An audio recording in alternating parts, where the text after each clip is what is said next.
much, and welcome to the October 19th meeting of the Raleigh Parks Recreation Greenway Advisory Board. Thanks to everyone who is here in attendance, and if we have public comment, that now will be the time to do that. And but before I do that, I'd like to welcome, we have a new board member, Ian Burnett, and so welcome to your first Parks Board meeting. But is there anyone here for public comment? No. Okay, well, I do know that our two representatives from the Raleigh Youth Council are here because I rode up in the elevator with them. And so, as usual, they go first.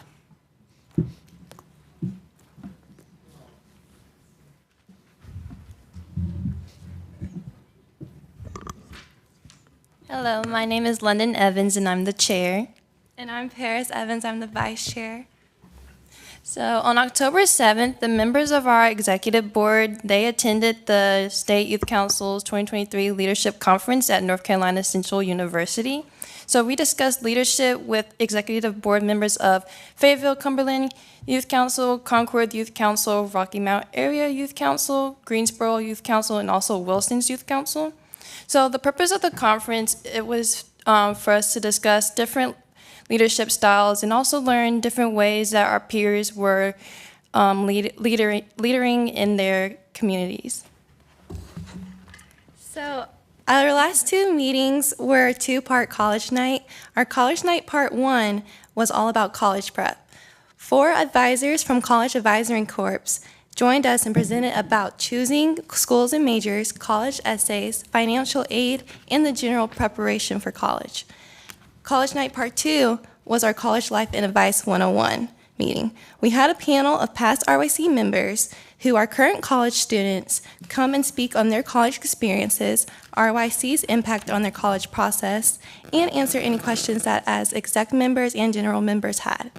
The panel consisted of a first year from NC State, a second year from UNC Chapel Hill, a third year from Duke University, a fourth year from Winston State University, and a college graduate from NC Central University.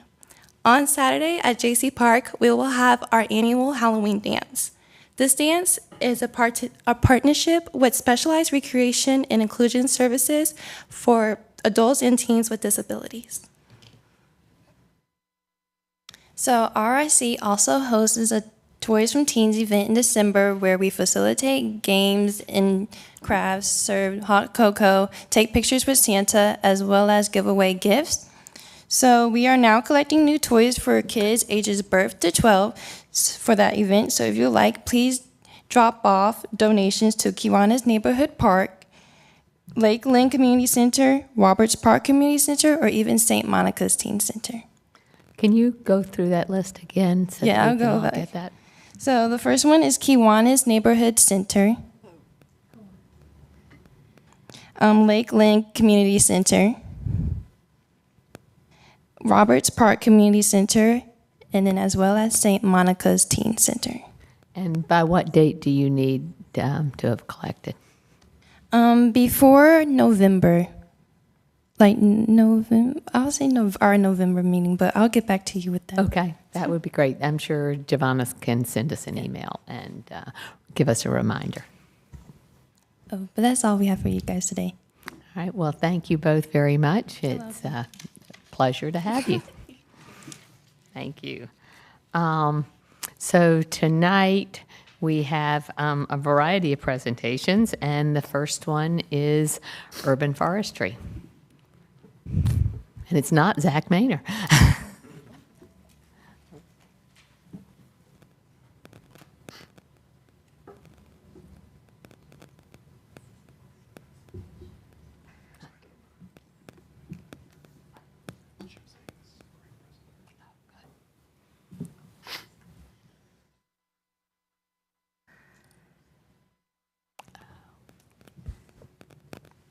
All right, good evening. My name is Chris Crum. I'm in urban forestry in the Parks and Natural Resources Division of Raleigh Parks. And this evening, I want to give a presentation about the Street Tree Equity Project, the background, kind of where we've been, and what the plan is for this project.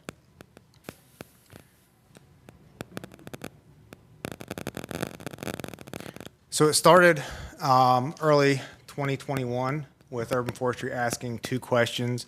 Are street trees equally distributed in the city of Raleigh? And are street trees equitably distributed in the city of Raleigh? I think it's important at this time to kind of let you know what we consider a street tree. It's a tree that's in the right-of-way. Sometimes they're on the property line that's shared with the right-of-way, but most of the time they're in the right-of-way, and a lot of times between the street and the sidewalk. So in order to find out how the street trees were distributed in the city of Raleigh, we needed to take them out from the rest of the tree data that we had. So here's just a snapshot of what our tree data looks like. You can kind of see in that bottom left area, there's some trees in a park. There's planting spaces on this. There's stumps. We had to separate out the street trees in order to figure out how they were distributed within the city of Raleigh. So we worked with GIS. Here's a picture of the street trees by themselves within the city of Raleigh. Next thing we did was we added a streets layer, and then we put the streets on a street tree density color coordinated, where blue has the most street trees, then it goes kind of to light blue, and then yellow, and then orange, and then red, where there's few to no street trees along the street. So one of the things I want to bring up on this map is sort of the downtown area. You can see there's a lot of blue. That's an area that we focus on, where we replace the trees that die. But you can see from this map that the answer to the first question, the street trees are not equally distributed within the city of Raleigh. And I'm going to bring up that downtown area again. That's why I brought attention to it. So the next question was, are the street trees equitably distributed within the city of Raleigh? In order to answer this question, we added two more data sets: the racially or ethnically concentrated areas of poverty. Those are outlined in white on this map. And then the Wake County Social Vulnerability Indexed.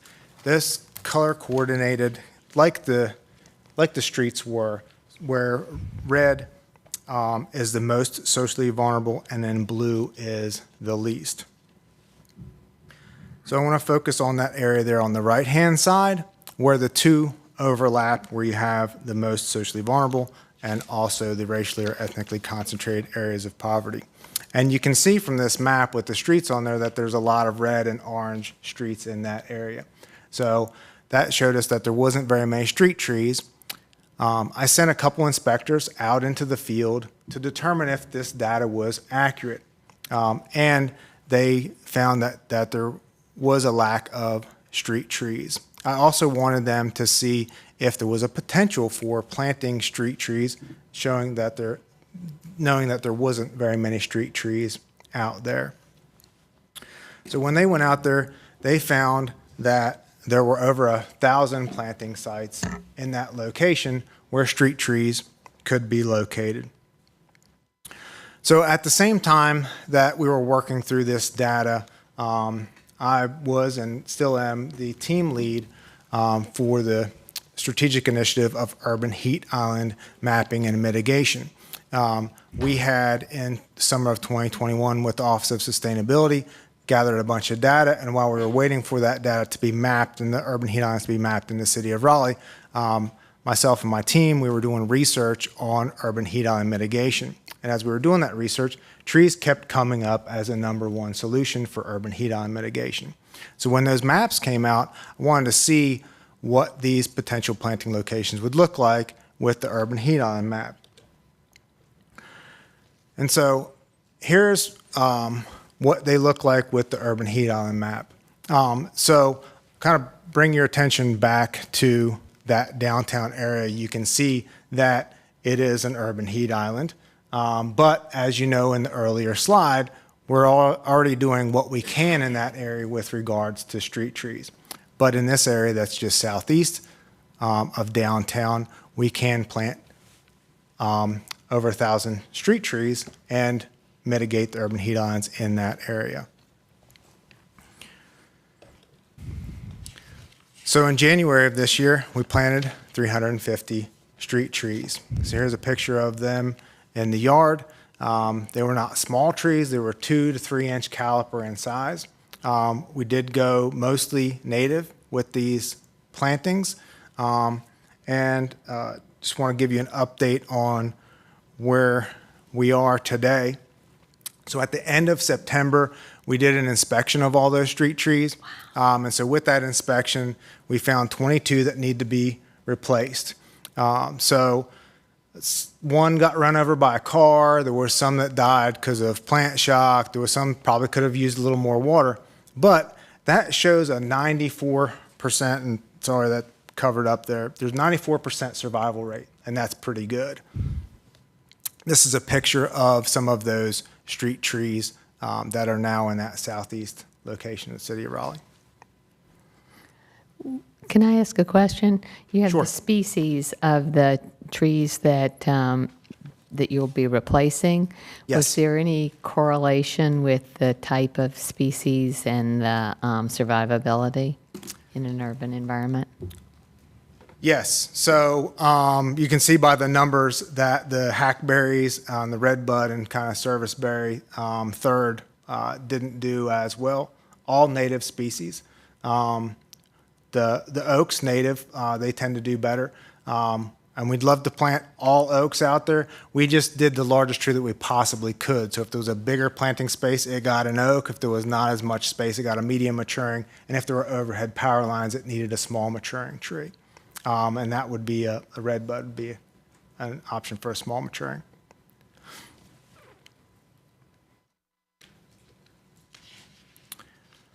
So here's a map. This is a screenshot taken from our website that shows the what I call phase one, this last planting that we did in green, and then phase 2 and 3 shown in red, the phase 2 and 3 potential planting locations. In phase 1, we really focused on areas that were in front of city property, in front of churches, and we avoided planting spaces that were in front of the residential homes. And so that the purpose of that was so that between that phase 1 and phase 2, we could really focus on community engagement. So with the community engagement component, we formed a community engagement team. There's staff from community engagement, staff from PRCR, DEI, Andrea White, who's with us this evening. She's on that team. We met with community groups, PEJ, Southeast Raleigh Promise, Beacon Partners to discuss the project and get feedback. We created 2 large maps of all the potential planting locations we tabled at Arbor Day, Earth Day, and Mud Day events. We created posters and put them up in all the community centers in the area. We created and printed bifolds and handed out about 150 to the community members. And after that, we sent out 396 mailers. On the mailers were self-addressed and postage paid. All they had to do was check a box. They had 2 boxes, which allowed them to select a species that they wanted, and they had a third option, prefer not to have a tree planted.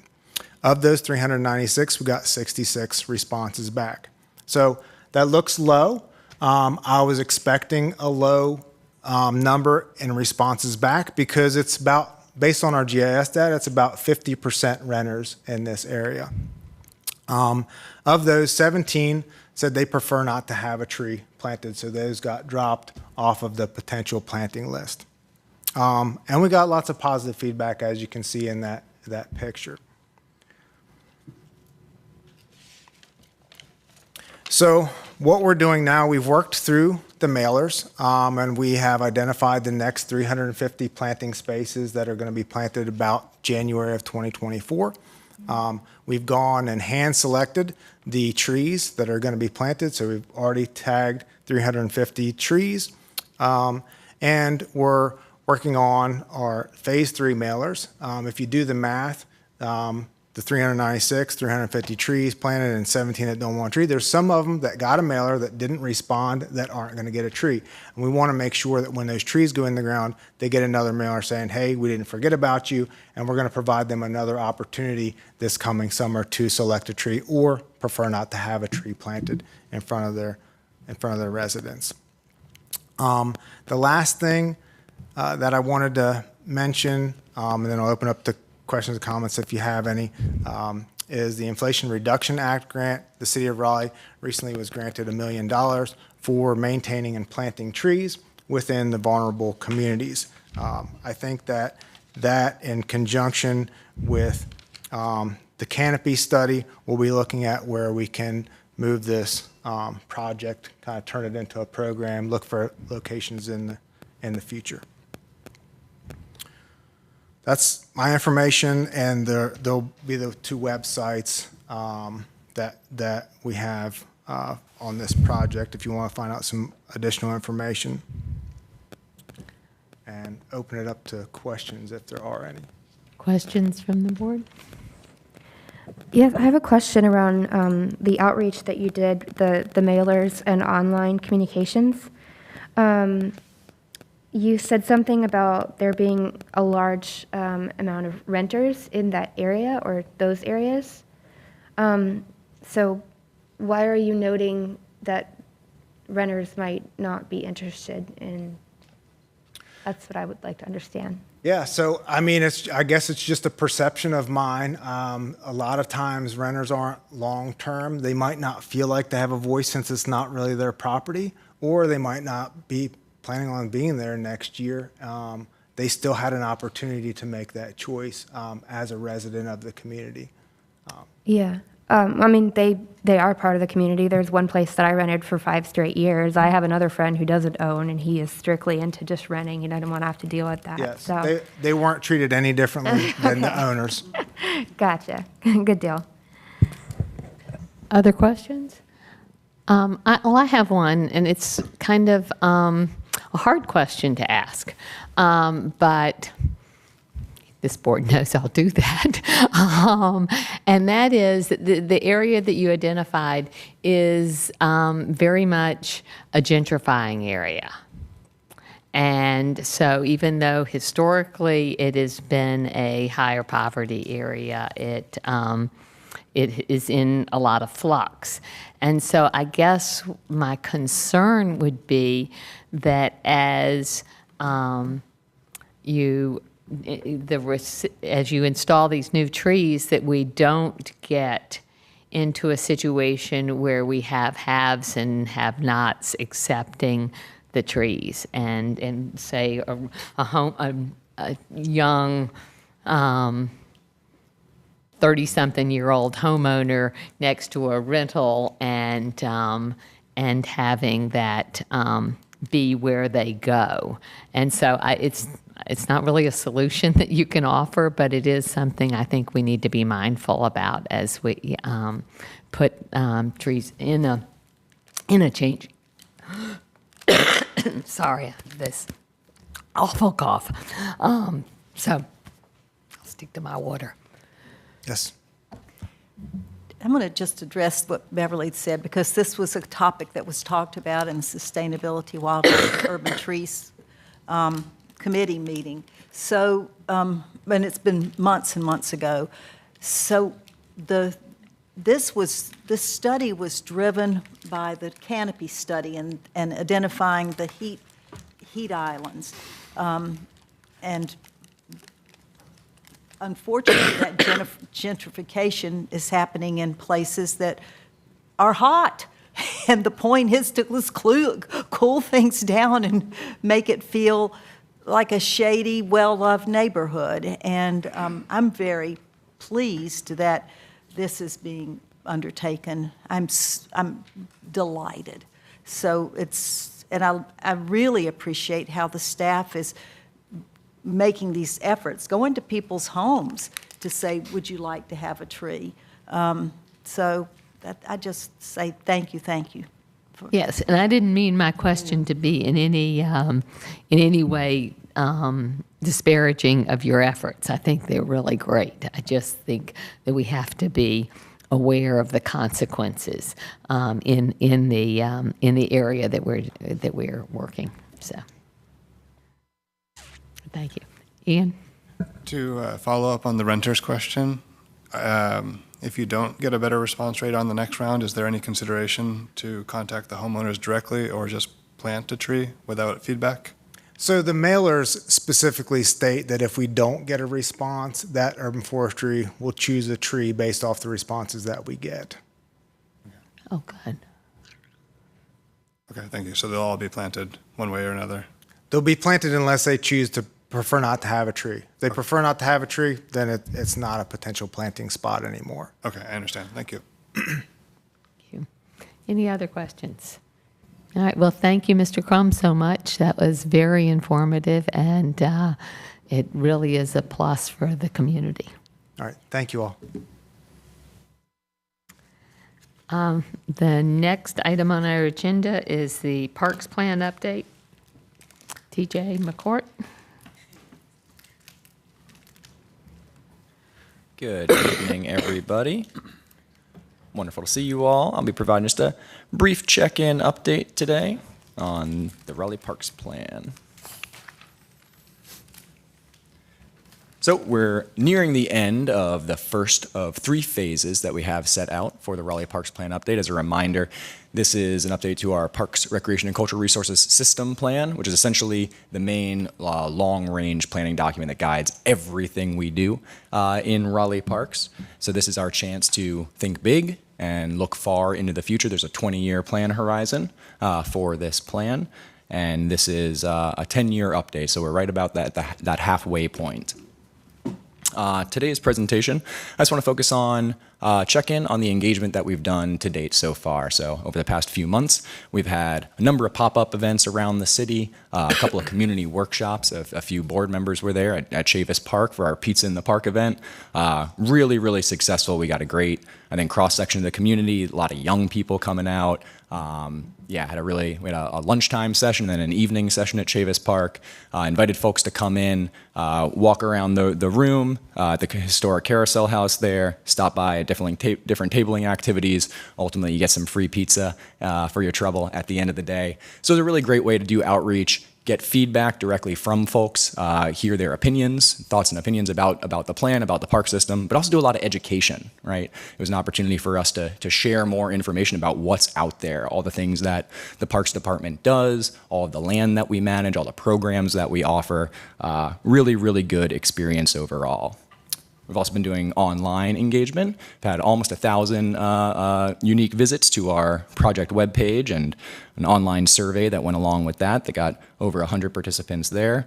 And we've been utilizing all of our normal channels of social media, newsletters, got picked up by WRAL as well to get some additional exposure for the process. So got a nice bump in participation from that, with about 100 folks subscribing now for updates as we go forward in the planning process. So some decent engagement so far through this first phase. Before we move on from here, we're going to kind of take stock of some things, see who we've reached and who we haven't, what methods worked and where we can make improvements, and then get launching on phase 2. On this slide here, I wanted to include just to show, again, as a check-in, one of the reasons that we do this multi-method approach to engagement. So the maps here show the levels of participation we got in different areas of the city based on online engagement versus in-person. Our in-person events, I think, did a lot better job getting folks out, especially in South and Southeast Raleigh. Whereas in online engagement, we saw more participation kind of in the central Raleigh and in North Raleigh regions. Again, I think through this first phase, we missed a lot of folks in kind of the 5 Points, North Hills area, up near Briar Creek in Northwest Raleigh. So that's definitely going to be a point of focus for us moving forward in future phases of the plan. I'll say too, if we just kind of slice this by demographics, looking at race, online, around 76% of our participants in the online survey identified as white, while as at our in-person engagement events, around 70% of participants identified as people of color. So it just goes to show, again, while we try to cast a wide net, different folks, make sure we're getting everybody a chance to participate in the project. So what did we ask? What did we want to find out during this first phase? A lot of text on this slide. I won't go through it all. I'll keep us moving forward. But essentially, we prompted people to tell us about their experiences in Raleigh parks. There's some really heartwarming stuff if you get on the website, people just sharing personal anecdotes about parks that are special to them, places that they love in the park system. Greenways that have a place in their heart. Some really good stuff there, but also, what can we improve? We wanted to make sure that we understood kind of where people were coming from first and foremost. We also challenged everyone to identify priorities, right? We have a lot that we do in this department, as you all are well aware, and it sometimes means that we have to make hard choices and set priorities, right? We don't have enough time or money or capacity to do all the things we want to do, and so this gave us an opportunity to check in with the community and make sure we were prioritizing some of the right things. And also, at this stage, again, early in the planning process, we wanted to have a big picture conversation about values. As we move forward as a city, and we have to make decisions about resource allocation, what values are going to help guide us and really be that kind of shining light that steers the decision-making process moving forward. So when we asked people to share their experiences, we heard, honestly, an outpouring of enthusiastic support for all the things people love about the park system. I think everybody finds something different to love about Raleigh's parks. If anything, they just want to know more. I think, like we said, we approach this engagement phase both to get feedback from the community, but also as an opportunity to educate folks about the park system. And the more people learned, the hungrier they got for more, right? They learned about new parks and greenways they could go visit, new programs they could sign up for. And we learned that, we need to continue to do a better job raising awareness of all those opportunities. I'll say, too, in terms of improvement, safety is one of the themes that definitely rose to the top.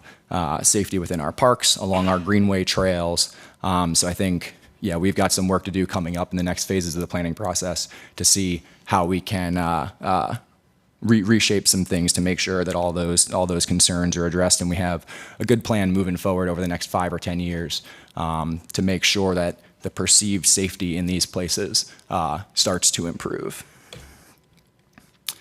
When we ask folks to identify priorities, we're still in the process of processing all of the feedback we got, all of the data here, but I'll say that healthy lifestyles is certainly emerging as one of the top priorities, right? Folks thinking about parks and recreation opportunities, not just as a nice to have, but as really essential to physical health, mental health, social and emotional well-being. We know that parks do all of these things, and it's honestly pretty heartening to hear from the community directly that they're thinking in those terms as well. Connectedness, too. We do a lot, both through our Greenways programs and partnerships with other departments throughout the city, to think about bicycling and pedestrian access to our parks, but also how the infrastructure that we manage within Raleigh Parks fits into a broader transportation network. And again, that's something that we heard echoed from the community. And in terms of values, I'll highlight 2 categories that rose to the top that are actually going to be new additions to the guiding principles we have in the Parks Plan today. A focus on equity and justice, as well as the environment and climate.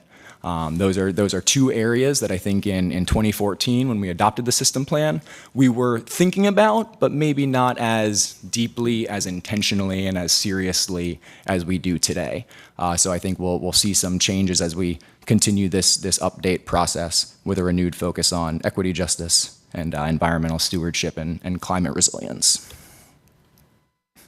So, as I mentioned, we're getting ready to wrap up phase 1 over the next week or 2 here. Going to go back to the drawing board as we process all the results, and then we'll be coming back to you shortly with a plan for community engagement as we move into phase 2 and get into the visioning phase of this process. You can also look forward to a progress report. We'll probably be delivering that in December, where we look at all of the goals and action items we set out in 2014, and we'll come back to you with a report of how well we've done sticking to those goals, what we've achieved in the 10 years since. And that'll be your next update, but that's it for tonight. Thank you. Questions from board members? LaShawn? Hey, TJ. It's me, Rashawn. What's up, Great Rashawn? presentation, man. You do a phenomenal job every time. Appreciate it. I just wanted to state one thing that I think could be added to that express value Mm-hmm. list. I think one thing that we kind of lack sometimes forgetting about is mental health. Yeah. It's a key aspect that's tied into parks and recreation, greenways, trails. I mean, you name it. I mean, that's one thing that I think a lot of us kind of forget sometimes, and that's Yeah. maybe something that we could probably add to the list moving forward as an express value. So, Right. yeah. I like that a lot. And I'll say, you know, a lot of the data that we use today when we're prioritizing projects, whether that's CIP projects, bond projects, recreation programs, we look at a lot of indicators of physical health outcomes, right? And I think one of the things we'll see in this plan update is a shift toward exactly what you're talking about, looking at mental health outcomes as well, and also kind of social integration, right? And kind of that side of our holistic well-being, right? Parks as these spaces where people from different backgrounds, different groups come together, right? Share those spaces in common, have those experiences of getting to know each other and overcoming those types of barriers. You know, that's one of the beautiful and special and unique things about public spaces and public parks. It's part of why we do what we do. And yeah, I think a lot of the changes we'll be coming forward with are going to reflect that. Thank you, Rashawn. I think that's a really great point. Definitely. I like your response. Doug? What sort of responses did you get for visual characteristics, awareness of visual characteristics, and attention to them? Yeah, so are you thinking We've been like talking the about- kind of visual aesthetics of the park system? Yeah. I'm not aware of anything off the top of my head. I don't think we asked about either design directly, if you're thinking of kind of, built construction kind of capital projects, or necessarily yet where I think you might be going is kind of the aesthetic experience along, say, our Greenway trails, right? It's a good question. I'll say one of the things we're going to be investigating is how we measure park quality across the system. That's kind of a blind spot right now, frankly, in some of our level of service analysis. For example, the example I always use is, we know we have a basketball court in Park A and a basketball court in Park B, but the data doesn't necessarily tell us, well, basketball in Park B might have broken asphalt and the net's torn off the rim, and it's just not in good shape, right? The visual characteristics, it's not somewhere that you walk and you feel welcome and energized and attracted to the space. I think that's something that we're going to work on over the next 6 months or so, is how we can do some of those evaluations, build on some of the work that a lot of our staff is already doing in our maintenance division on those kind of evaluations, and start to build that into the decision making. Does that get at what you were asking with the visual? Well, actually, I wasn't talking about the pavement particularly, although that's part of it. There are really three legs to the appearance stool: litter, invasives, and green character. Yeah. And a synthesis of making the place whole as a natural area. Yes. Interesting. Let me reflect on that. And we'll see what we can do through the next phases to make sure we get that addressed. Might have some conversations with you. Other questions from board members? Thank you so much, and I really appreciate the fact that in December you're going to link sort of the last plan and how that was one of my questions as I prepared for the meeting today was, well, where were we, what were the primary goals, and how have we move forward? So you're going to take care of it. Thank you. I'll look forward to that in December. All right. Thank you so Thank you much. very much, everyone. And next we have Kate Pierce, who is the Executive Director of Park Stuff at Dix Park. And she has a lot to present. Yeah, well, good evening. Really happy to be here and share some information with y'all. As the chair mentioned, this is going to be a lot of information on a lot of different projects. And we have a lot of great things going on, But the other thing I wanted to share is, based on some council feedback we received this week, we're going to start writing updates from all of our leadership committee meetings to include in city manager updates. And we'll also provide those to this board so you can understand the progress at those leadership committee meeting updates as well. So a couple of things I'm going to touch on is the FY23 Visitor Experience and Engagement Report that we produced, an update on all of our capital and planning projects, and then we'll share everything that the Dix Park Conservancy is also up to at the park. So every year we do a lot of data and analysis about all of our visitor engagement and online experience. And we've started tracking visitorship in a number of different ways. And for fiscal year 23, we welcomed about 957,000 people to the park. That included everyone that's coming to our programs and events and our daily park visitors. So we've instituted vehicle counters at all of the entrances and have developed metrics on who are actually park visitors, who compared to who might be just passing through, compared to who might be DHHS employees, and are starting to really understand the data of who is coming to the park for what reasons. As you can see here, we have held a number of events and activations and continue to have a robust program of offerings at the park. We've also started tracking attendance by zip code, and what you can see here is for the people that registered for our programs and events, the distribution of participation across the Triangle region. The darker the blue, the higher the participation. Again, this is self-selected data, so it's the best data set we have, but what you're seeing is a lot of visitation from Raleigh and even reaching into our neighbors in Chapel Hill, Durham, Holly Springs. For the past fiscal year, these are all of the organizations that we produced programs in partnership with. So for example, a lot of the work we do is finding great partners in our community, providing the space, providing the facility, providing the logistics to then have a great program or event with the community. For example, our sky watching is in partnership with the Raleigh Astronomy Club. We produce the Intertribal Powwow with the Powwow Organizing Committee with all the tribes represented from across the state. So the partnership piece of this in our program and event production is really important for us in terms of being able to be a place where existing organizations can come together and share their own program. And then I just thought I'd share a little bit about the online community growth, both on the city's Dix Park channels and the Conservancy's channels. Both the city and Conservancy maintain Facebook, Instagram, Twitter, and separate email lists, and we're up to about 115,000 people in our online community, which is a significant growth from the past year. So that was what we did last year in terms of visitor engagement and experience.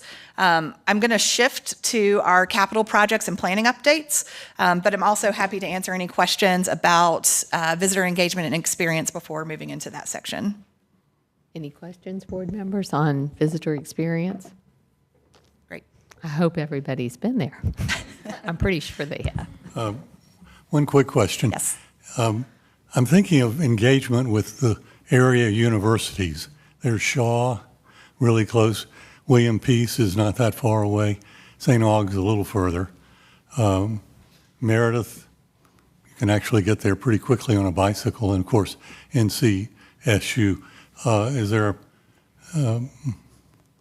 what's the possibilities there? Do you recruit any of these or invite any of these that were on the list? Because I noticed no colleges or universities were listed. Yeah, that's a good, so in terms of event and program production, for example, working with NC State's School of Parks, Recreation, and Tourism, we have students involved in a class that are helping produce events, but that's a good thing. They aren't the organization itself, we didn't reflect, but we actually involved classes in helping plan and execute events. So that's probably a miss on our part, just listing those organizations that we do get additional help or resource from, like NC State. Similarly, with Shaw, we've had a number of classes come and do walking tours or learning about parks, recreation, tourism as a profession. So I can update that list, but that was largely just the groups that we facilitate events with. That's an important category, and I think there may be application to healing transitions and the Department of Agriculture as well. Right. That's a good point. Ready for All right. project updates. So I'm going to focus first on the projects that the city has funded and is currently underway. One of the exciting, complex projects that our leadership committee will actually get an update on in November is the Rocky Branch Enhancement Project. This is a project that is looking to enhance and restore the section of the Rocky Branch along Dix Park, which is about a mile-long section adjacent to Western Boulevard. We've been working with a consultant team for the past year and a half, and you're not going to be able to read the slide at all. But what I want to get across is that there has been a ton of site inventory, data collection, data analysis about the ecology, connectivity, stormwater health, the critters that are living in the creek. All of that information has gone into significant evaluation for what is now going into the actual concept design process. So we started with the core principles of the master plan, have done a lot of data collection and existing conditions analysis, and are looking at specific opportunities to align the principles of the master plan with the creek development project. We would also be happy to share these in a more readable format for your review. But what we're seeing is the consultant team is looking at a couple of different elements. One is opening up and connecting the Rocky Branch corridor, what will be the future bike ped connections, where are there points of entry into the park, where is the access to the actual water and creek, and that's the first slide on your left. The build from what is there piece is really around stormwater management and how the Rocky Branch is not just a creek restoration project, but it's a stormwater management project, looking at both managing stormwater from Western Boulevard and stormwater from the Dix site itself. So a lot of the blue and green that you see blobbed there are stormwater BMPs that are envisioned for the future of the Rocky Branch corridor. The Something for Everyone is really the program piece. So this is a stream restoration, stream enhancement project.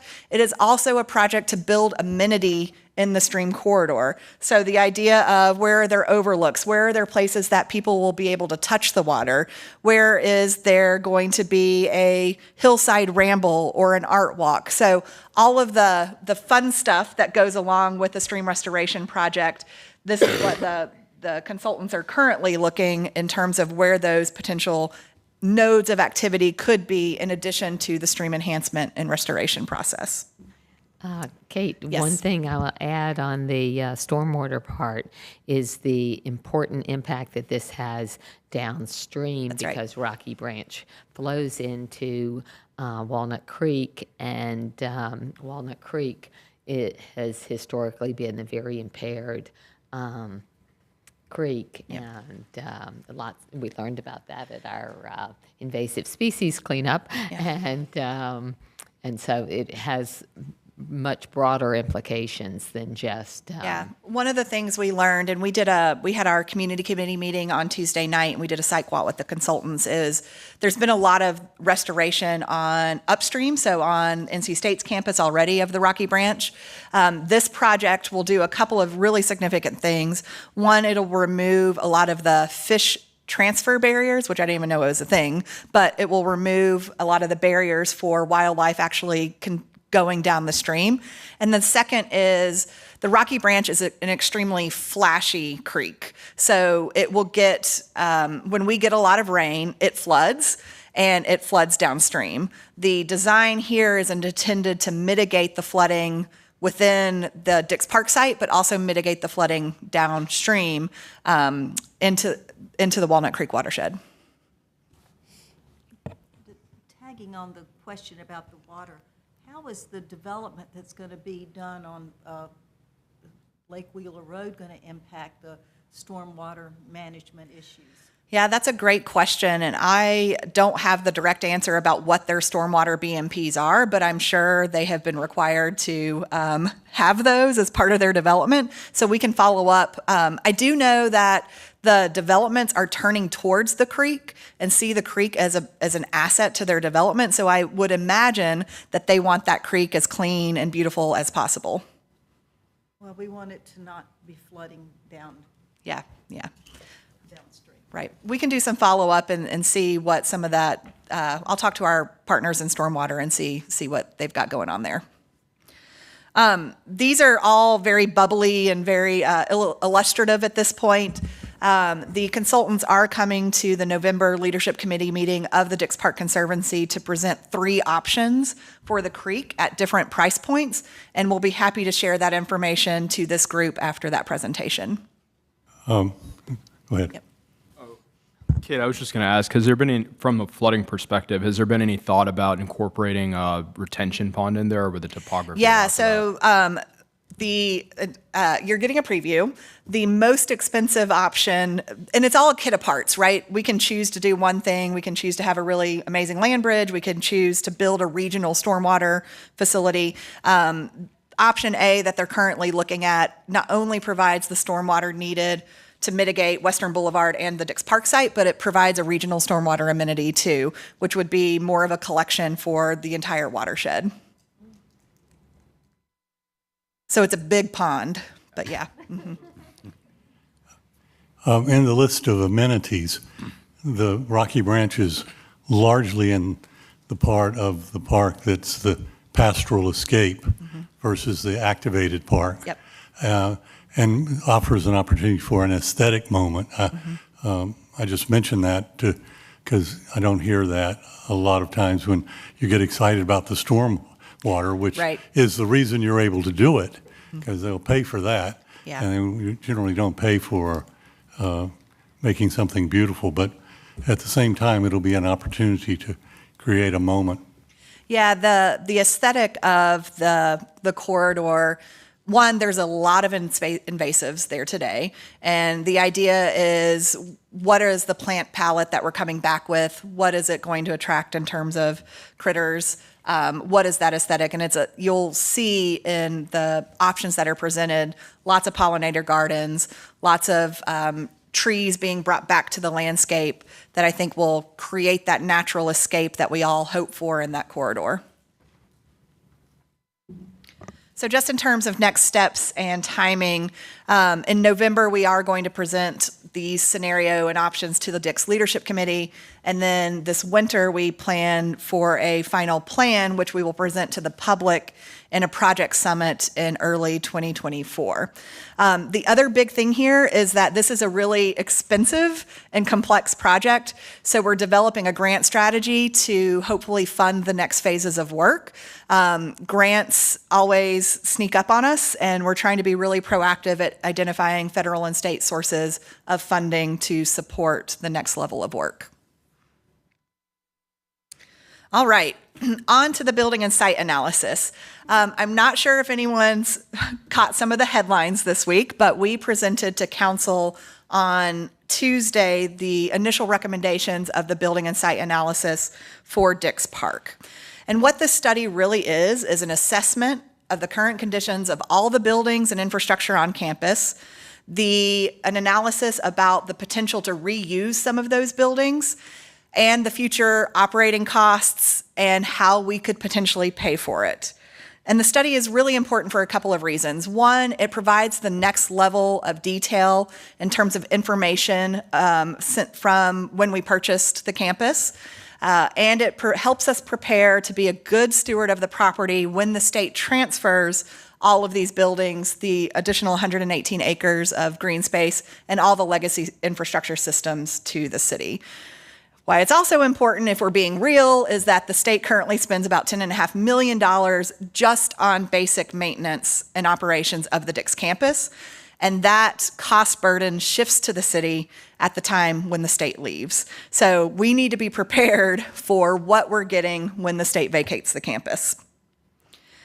And what have we found? Basically, everything's old and everything needs to be replaced or significantly upgraded to meet current code and standards. That's the highlight. We also know that there are site-wide hazardous materials and there are site-wide accessibility issues.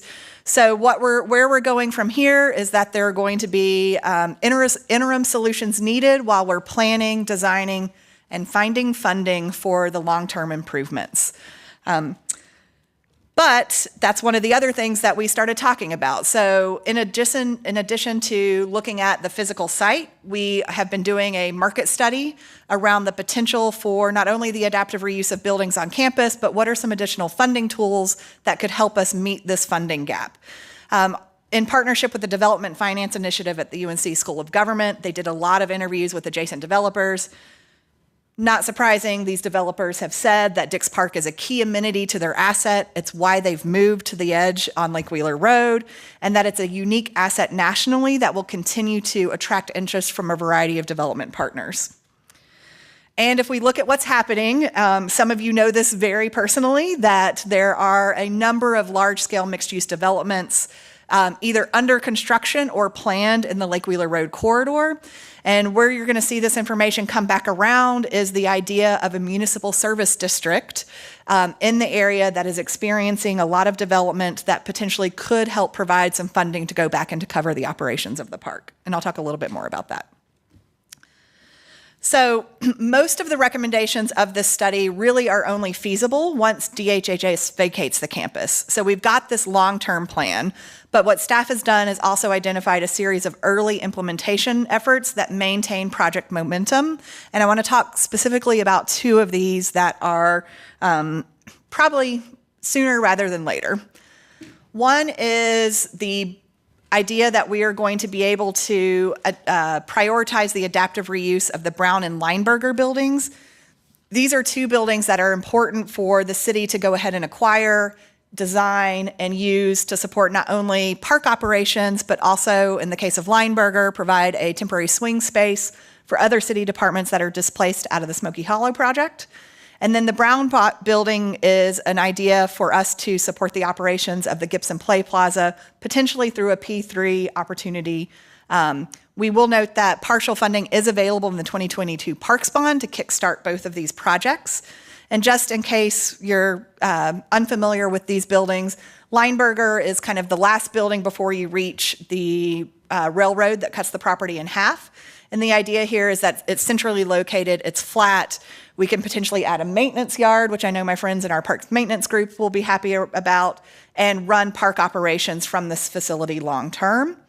And the idea with the Brown building is that it overlooks the Gibson Play Plaza and potentially can provide additional concessions and restrooms to support that anticipated million visitors a year that we're projecting when Gibson Play Plaza opens. So both of these buildings are dependent on requesting the early release from the state, and we're just starting to have those conversations. The other thing I wanted to talk about, because it seems to have been the headline in the News and Observer for the past 2 days, is this idea of a municipal service district around Dix Park. We've been working with the Development Finance Initiative to understand what is the current tax assessed value of the properties around Dix Park, and what is that future tax assessed value with all of these large scale developments happening around Dix Park.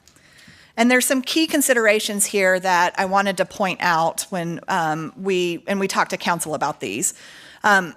Most MSD boundaries in the city, so if you think about the downtown Raleigh boundary, the Hillsborough Street boundary, avoid impacts to single-family residential, and we would also want to ensure that we're avoiding impacts to single-family residential here.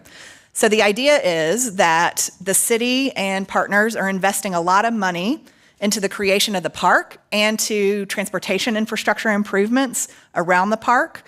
The developments directly adjacent are benefiting from those public investments. And could there be an additional tax, an additional property tax placed on those larger developments that then goes back into a fund that helps support the operations of the park? That's the big idea. There is a process under state law that we would have to go through to formally initiate an MSD feasibility study with the city. We're asking council for that direction at their second meeting in November, and have already gotten direction on a number of these considerations, like avoiding single family.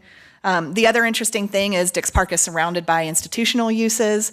The city would be able to tax the private development on top of the state land, not the state land itself. So if, for example, Centennial East were to redevelop and Centennial had private development partners, the city could tax the value of the private development, but not the underlying land that could then go back into this tax fund to support park operations.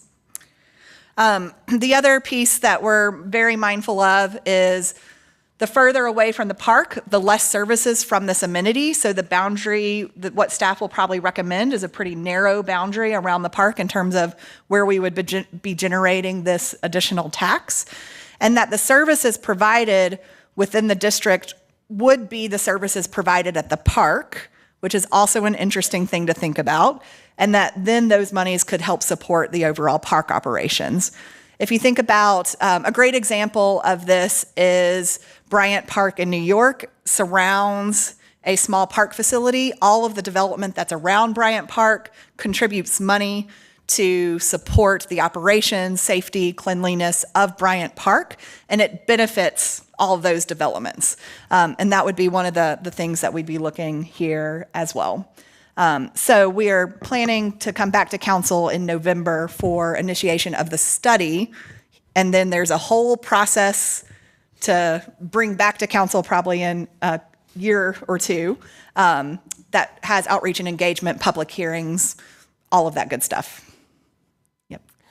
I'm going to ask a question that I don't quite know how to frame, and that is, we already have, I'm a big supporter of the MSD, so there's no question there, but we have a park impact fee now as part of development. But the way the impact districts are drawn, they're very, they don't correlate to where development is happening. Mm-hmm. And so it would seem to make sense to maybe get two bangs for the buck, to adjust some of those park impact districts. For instance, we still need money to build Smoky Hollow, and there is a lot of development right there. And so it may not be that we do an MSD, that's a big undertaking, right. But it seems like something that council should be looking at would be looking at this park impact fee and how all of that works together. Great recommendation. So the last time it was updated was 2009. So if you think about how much has transpired since 2009, and it was a pretty challenging process to navigate to get approval for those fees. And each year they go up a small, like 2 or 3%, but they do not keep up with pace with the cost to build parks, and it's a one-time fee. So that's one of the things. It's one-time fee. But yeah, it's great recommendation. And aren't the districts very, I won't say illogical, but different? Maybe in 2009 they were a little bit more logical, and there was not a willingness to have a downtown fee. So there's 4 facility fee zones. They split the city in 4. Our proposal was to have one for downtown because it costs so much to build in the urban downtown, but that did not make it into the final recommendations. So well, maybe as all of these pieces kind of come together and we look at the importance of the parks that have been illustrated through the parks plan and health and well-being and bringing nature into our lives, that can be looked at too. So thank you. You had mentioned conversations with developers, but you didn't mention one of the biggest developers, North Carolina State University and the Centennial Campus Endowment Fund. You already have good contacts, and I'm sure there have been discussions with the member on the leadership committee, but is there some opportunity here to play that same card that we playing with developers to find some new and a new innovative way of increasing the value capture from NC State University and the Department of Agriculture. Yeah, so we have had conversations with David Smith and Alicia Knight, who both sit on the leadership committee for the Dix Park development that represent the Department of Agriculture and NC State. And the conversations we've had are really around the tax being applicable to the private development on their property, not the state development or the state-owned land underneath, but if they were to partner, like, for example, they do at Centennial in the Centennial Core with a private developer that would come in and build a tower, that tower could be taxed. Okay, thank you. Any other questions? Carol? Yes, thank you. I may be poorly informed about this, but I'm very concerned about all the people who live along Lake Wheeler Road now. Can you update me or inform me about things that I might not know? Yeah, so the way specific to the MSD and the impact there, or just generally? Anything, generally, because I've known people personally who live there, and a lot of people can afford to live there now, and I don't know what's going to happen in the future to those people. Yeah. There are two things I'll share is the city did this study called the Dix Edge study that looked at that exact issue that was around anti-displacement and affordable housing measures in the area adjacent to Dix. The reality of the situation, to be frank, is a lot of, and Bob probably can speak to this too, a lot of the homeowners, or I'm sorry, a lot of the properties along Lake Wheeler Road are renter occupied. And there are a lot of owners that own multiple properties. And so what that indicates is potentially are those owners of those properties assembling those properties for future development. And that's kind of one of the realities of our market economy. The city, though, I think the city is being proactive and encouraging us, and this will be a hot topic, but I'll bring it up, is what is the park's role in potentially providing some affordable housing? And so we heard that at the council table on Tuesday about the potential for the development of affordable housing in Dix Park to potentially address some of those displacement and affordability issues that are happening right on the edge. And that's going to be an interesting conversation with the community. Thank you. We have a lot of we have some incentives for, I think, 60 and 80% AMI, but we don't have anything for the lower level people, and that's of concern to me. Yeah. Thank you. It's one of those wicked problems. You're going to drive me to read all the minutes from the Tuesday's meeting. Thank you. Yes. I don't have a question. I have a suggestion, though. Of course. I don't mean to backtrack, but for the Rocky Branch project, you was stating about grants. One grant that I would suggest that you guys, and I highly suggest you put it at the top of your list, is clean water management, now land and water. Yep. Great grant for this project. Could definitely put a dent in it with the cost and also help and give guidance with their consultants when it comes to the project and as a whole. So we got their planning grant for the first round, and we've been meeting with them about the restoration funds that could follow, and I think that one potentially is the top of our list to target. Okay, awesome. If you need help, I can connect you. Okay, perfect. But I'm mindful for any of our other partners that we need to make sure we're balancing it with other city projects. The other project I wanted to update y'all on, I'm sorry. Yes. I just also wanted to add on the Rocky Branch rehabilitation, as you showed on that slide, it's a busy design process. Is there any opportunities to make that educational for either schools or as a feature of the park? That is 100% one of the values of that project, is it becomes an environmental education centerpiece. Perfect, thank you. Yep.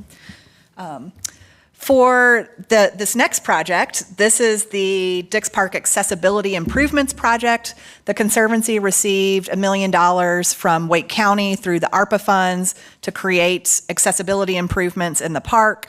What we have done is been working on where are our highest needs. So we've been working both with our community committee and people that have lived experience with accessibility challenges to identify what are the most high priority needs to build additional accessibility in the park. This is a little fuzzy, but everything in orange would be the projects funded by this $1 million that we hope to go under construction in Q3 of 2024 to make these improvements. So what you're seeing is creating more connections to accessible parking at the big field, creating an accessible pathway to the sunflower field, creating a sidewalk system up Hunt Drive to connect Rocky Branch to the heart of the park, which currently doesn't have any sidewalk there today, creating an accessible pathway along Umstead Drive, which would connect to the future Lake Wheeler Road multi-use path, and then creating improving the existing sidewalks around the Gibson Play Plaza to open up more accessible parking to support Gibson Play Plaza. All of these come out to about $850,000, and we've already spent about $150 on design and survey.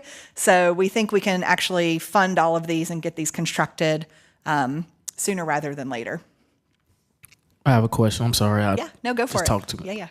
So No apology. okay. When it comes to parking, with the previous soccer field that was at the front entrance across the street from the central prison, Yep. what is you guys' plans with that? Is that still like a landfill or? So there is a 53-acre landfill site there. As part of the Rocky Branch project, the idea is actually to remove some of the landfill to create the natural meander of the creek, which is probably one of the challenges, the biggest challenge we have with that creek project.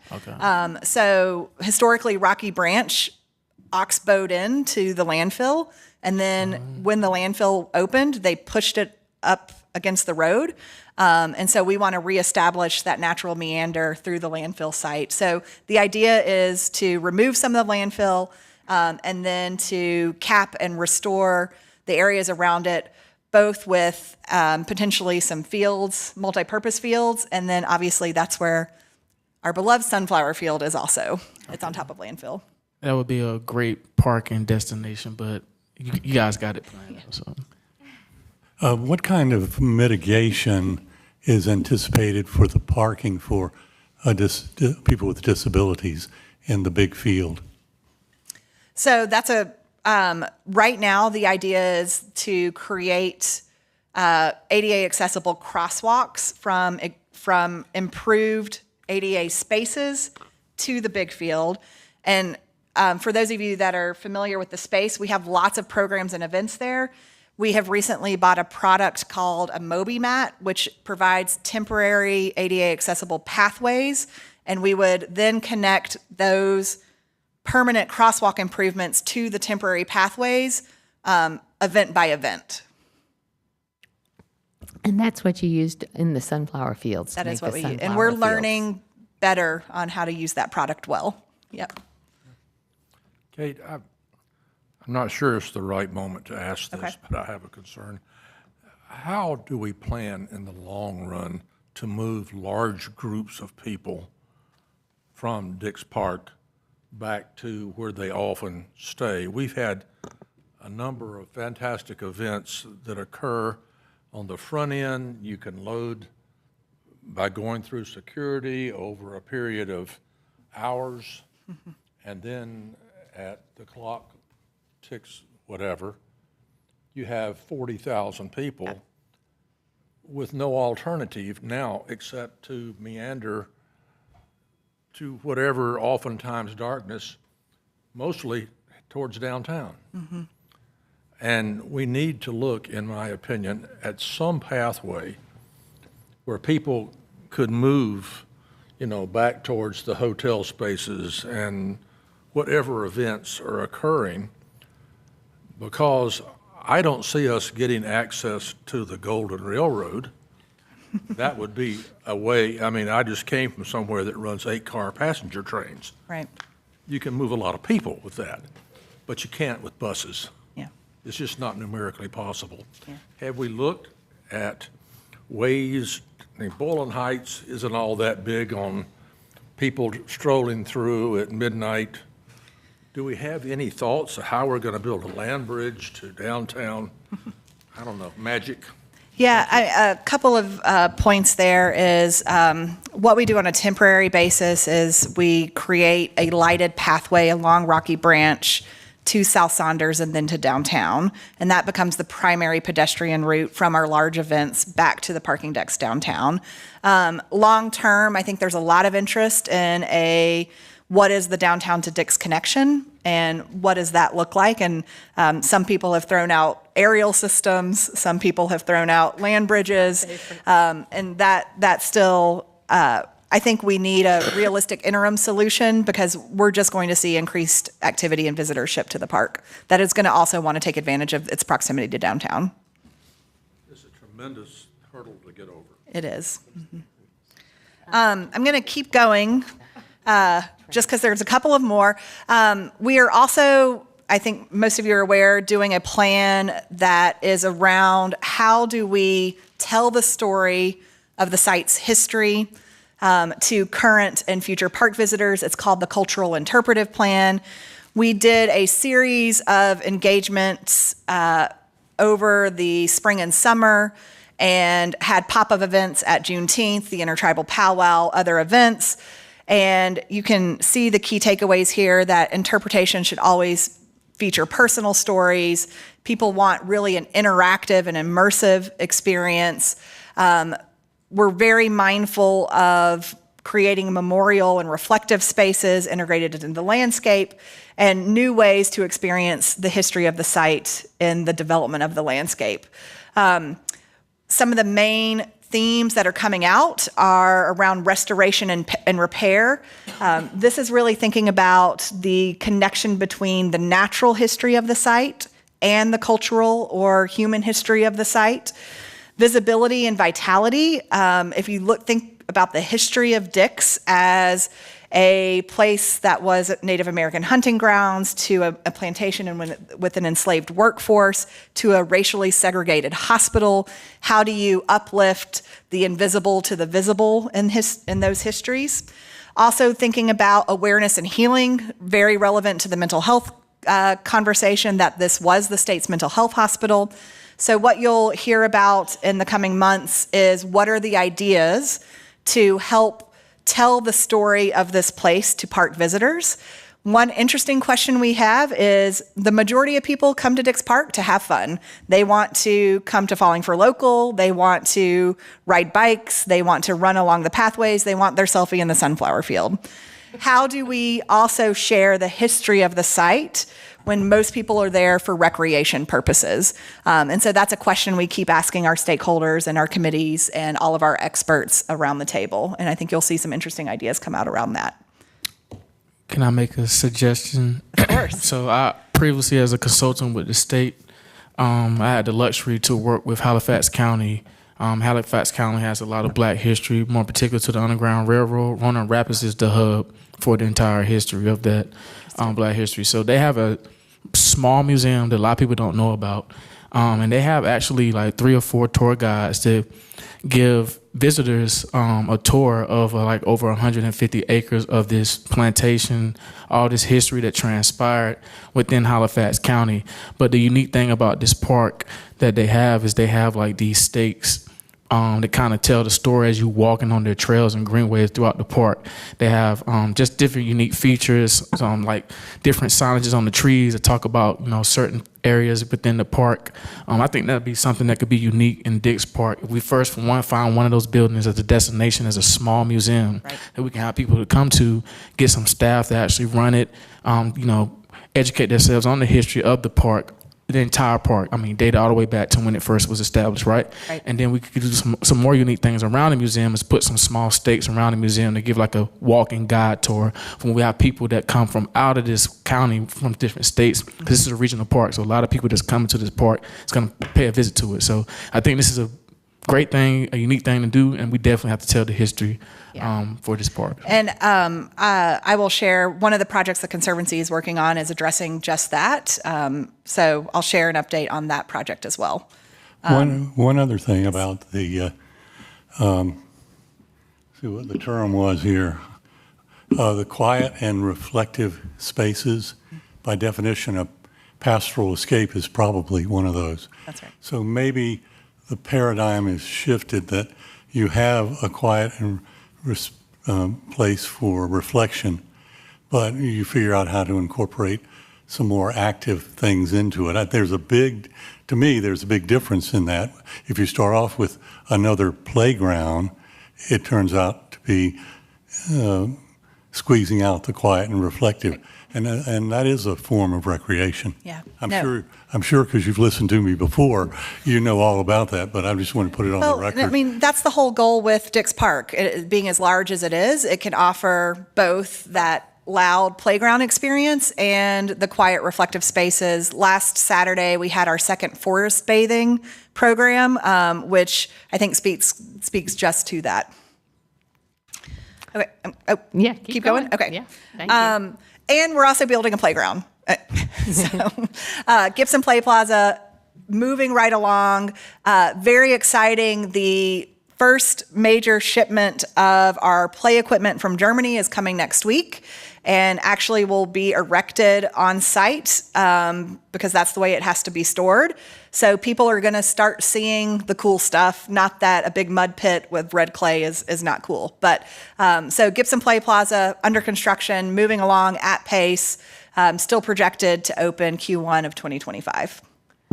Related to that, with this great aerial photograph, do you all have like drone pictures posted someplace to Yeah, we've got a monitor couple of that? things. One is we've got an active construction cam that's on the website, and then we update with this image weekly, the evolution of this image. I did not know that. Thank you. Okay, on to the Dix Park Conservancy. Again, there are city-funded, city-managed projects, Conservancy-funded, city-managed projects, and Conservancy-funded, Conservancy-managed projects. And I'll talk a little bit about those. One is the stone houses, and Rashawn, to your point, the renovation of the Gatekeeper's Cottage is meant to be the first interpretive center at Dix, in addition to a welcome center as the jumping off point for a lot of this history and legacy piece. So that project is underway and anticipated to open Q1 of 2024, the renovation of those three historic houses. All of that is being managed by the Dix Park Conservancy, funded by the State Employee Credit Union. The addition of a significant art piece in front of the stone houses is that image at the top. That will also be installed spring of 2024. It's a piece by an artist called DeWitt Godfrey. And then he is a artist out of, I'm not going to remember, somewhere in the Northeast.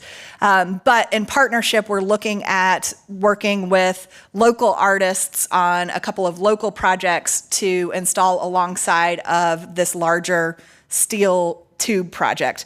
The scale of that is really misleading. That big circle in the middle is over 10 feet in diameter. So it's big.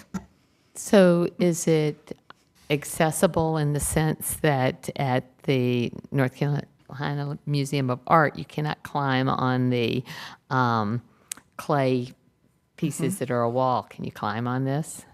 So the artist says that, so it is not sharp. We asked that because we were worried about the climbing aspect of it. People climb it. We will probably have signage that says, please do not climb the artwork. But, you know. You've answered my question. Yeah. Thank you. The other piece of this is we're creating another ADA accessible pathway from the Rocky Branch trailhead entrance that will come up through the stone houses.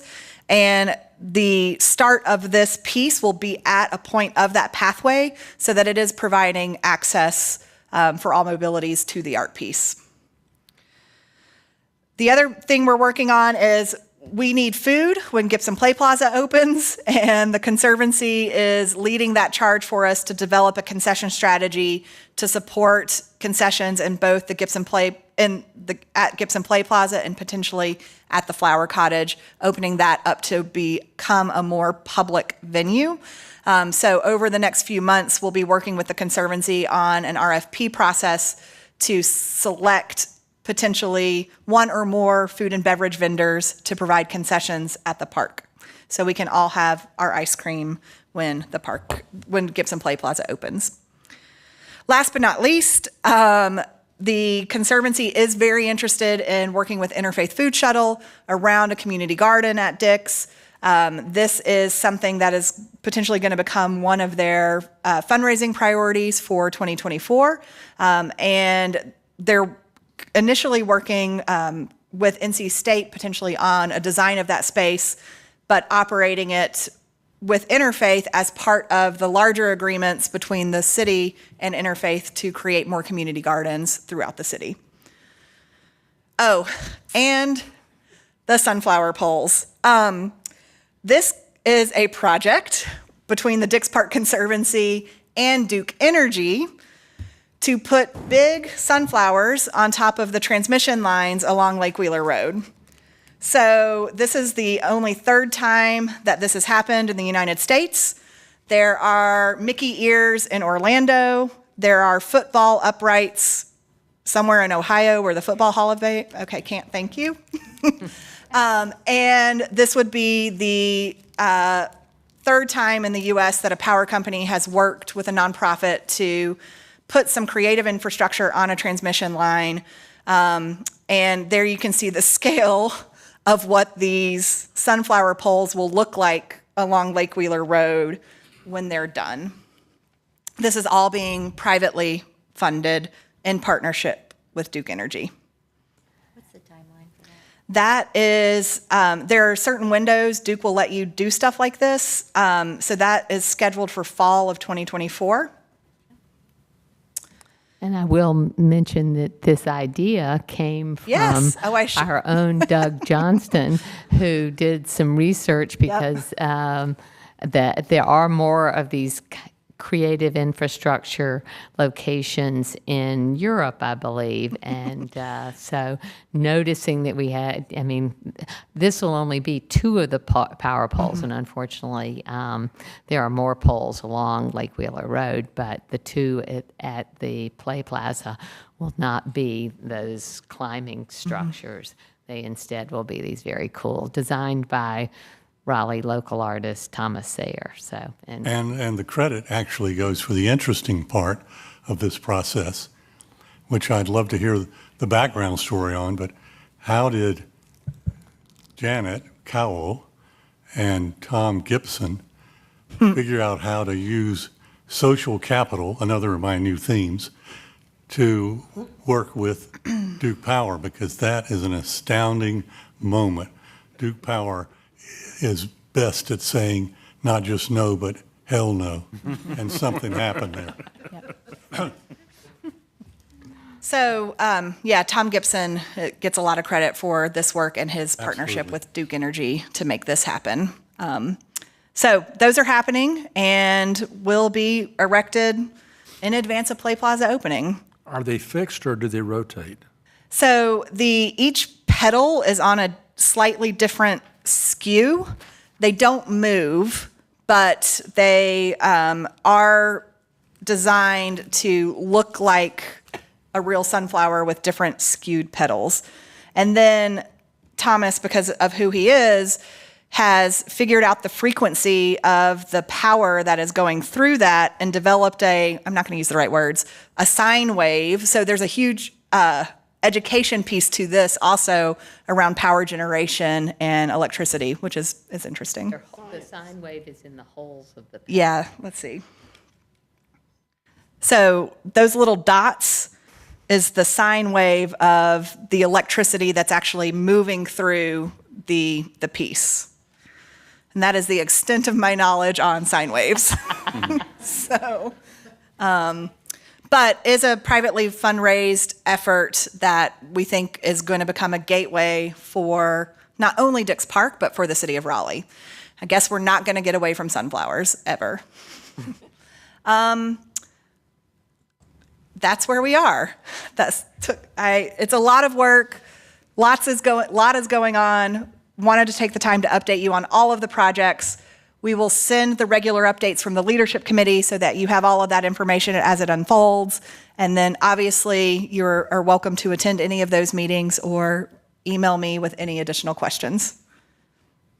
Well, thank you, Kate. You really do juggle a lot of balls. We know that all our staff juggle a lot of balls, and but yours is a very public juggling. It is. Thank you. Yeah.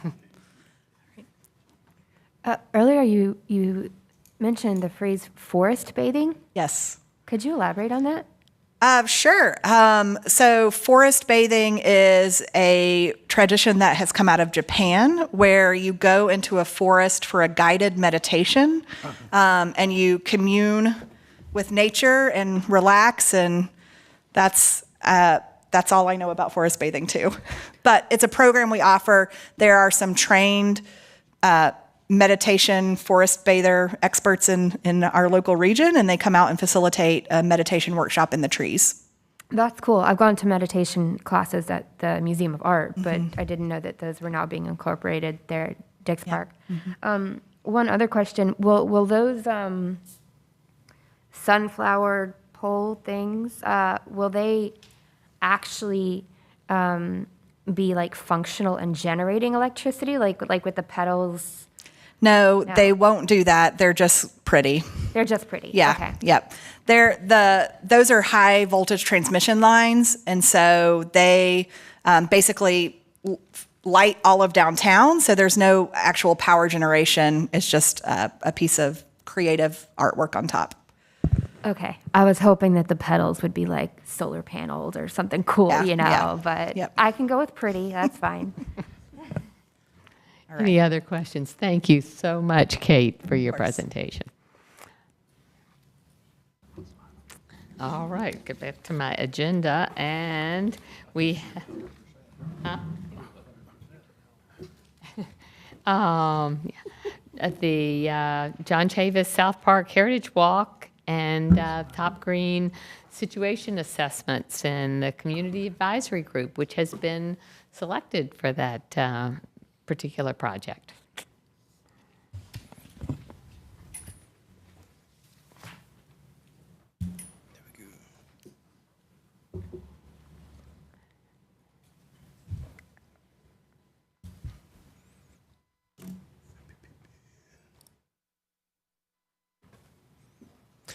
All right, good evening. I'm Michael Atkinson, and I know a lot of you do not know me because I'm fairly new to the Parks Department. However, I am not new to the city of Raleigh. February will be 12 years that I would have served with the city of Raleigh, but December will be my 1-year anniversary with Raleigh Parks. And I'm super excited about this project that is happening in the Southeast Raleigh. And as everyone knows, that the park bond passed, but it's an exciting time for Southeast Raleigh where they have 5 major projects happening in their area. So it's exciting work for the city, yet stressful, but we can make it through. And so I thank you for reading the situation assessment, which provided site context for John Chavis, John P. Top Green, and South Park Heritage Walk. So I'm going to be presenting on some highlighted areas of that situation assessment and the selection of the Joint Community Advisory Group that was selected by the various boards from that selection panel. And we're going to be talking about some of the site context for John Chavis South Park and John P. Top Green, some of the construction parameters that will be happening, as everyone know that is public knowledge, and the Joint Community Advisory Group process, some of the outreach that we did to solicit the applications for those individuals in the community to serve on the Joint Community Advisory Group, and some of the demographic profile analysis of those areas, and the membership that was proposed for the Joint CAG and some next steps. For John Chavis Memorial Park, it is situated to have a new aquatic center that will encompass an indoor and outdoor pool for recreation, leisure, and wellness, and some competition. It will also incorporate the Heritage Plaza that will have some interpretive displays that will be in conjunction with the South Park Heritage Walk and the Dick Strowway that will go through there, that will also cross through John P. Top Green and it will be encompassing some of the historical and the oral history from that community in the South Park Heritage area. And for John P. Top Green, they will have renovation and some site expansion with some stormwater enhancements for that particular site. And this is just a project timeline for the John Chavis. It is a total budget of $54 million, and we are currently in the early community engagement part for John Chavis and John P. Top Green, the South Park Heritage Walk, where we will have a community engagement facilitator that will oversee the community engagement for all three of these projects, because these three projects are some of the biggest, or part of the biggest undertaking, and it has the largest community buy-in for these projects. We felt that it would be needed to have a facilitator to help lead these conversations from the community that has such rich history, and we want to make sure that it helps to embed their ideas and hopes into the design for how these projects are going to be rolled out. And for South Park Heritage Walk and John P. Top Green, the total budget for South Park Heritage Walk is $3 million, and for John P. Top Green, it's around $9 million. South Park Heritage Walk will also have federal funding incorporated with that to help that project continue. And this is also part of the timeline. While I believe it will end in 2028 for John P. Top Green and not 2029, so I'll make sure that slide is updated for you. And we did extensive outreach to solicit for the Joint Community Advisory Group. And as you see, the timeline was from July to September. And full transparency, we had to re-advertise to receive more applications. Because we did not receive enough applications for the undertaking of these projects the first time around, we went back to the drawing board and we did some more extensive outreach in the community. And as you were seeing on another slide, we still didn't receive the amount of responses that we were hoping for. And part of that challenge is there are 5 projects happening. A lot of the outreach and those businesses and community residents that we reached out to overlaps for some of the other projects. And then the time commitment that you may serve on this community advisory board will probably be too overbearing for some, and we lacked the participation from a lot of the youth, and that's also due to the time frame that we were looking at as well too, by them being in school and given the nature of in-depth of this project entails. It may have been, a little overbearing for some of the parents and to allow their students, but we are still hoping to include their buy-in in these community engagement activities. And as you see, we reached out to all of the community centers that were within driving distance to John Chavis, so Biltmore Hills, Worthdale, Sanford Road, and we reached out to churches. We did a lot of faith-based. We did the public input on the website, social media blasts. We included it to the Raleigh newsletter. I knocked on doors, had meaningful conversation with some of the residents, but it's still, we lack a lot of the participation. However, I'm still grateful for those that did apply, and I believe we can still have these meaningful conversations to advance these projects. And we thank for the Parks Board members that served on the selection panel, Kara Strange and Jeff Havner. We thank you for your input and your insight to help inform this selection group for this Joint Community Advisory Group and taking out your time to help us choose these applicants and reading through all of the applications. We also had Derek Ham for the Arts Commission and Public Arts Design Board, Wanda Cox-Bailey, Carmen Carthun, and Tom Simon that was also part of that selection process. And we are going to be displaying the public participation playbook to our joint community facilitator.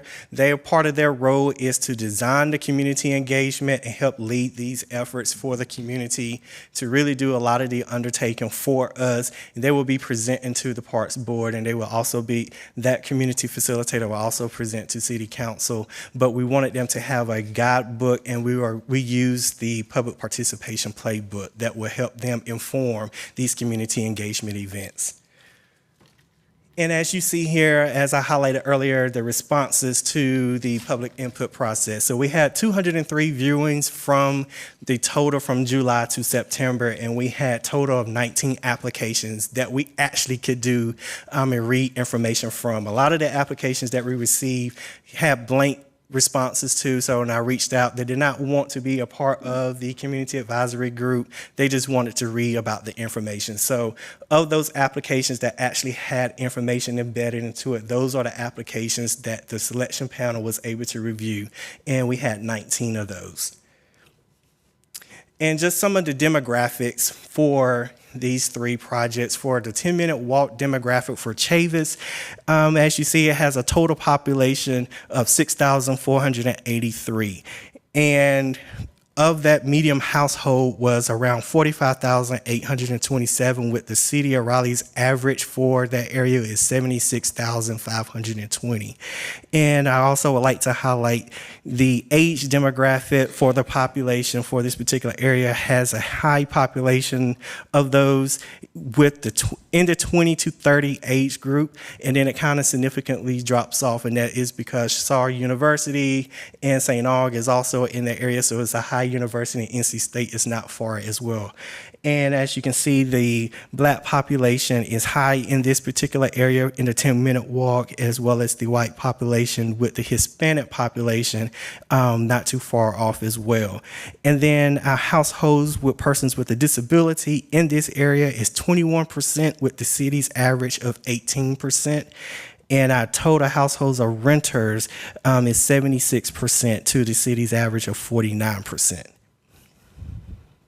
And for the 5-minute drive demographic, that total population increases to 23,445, and that medium household still rounds off around the same as the 10-minute walk of around $45,700. And our age group demographics kind of still stay the same, with the high youth population from 20 to 35, and then it significantly drops off. And then our Black population increases in this particular area, as well as our white population.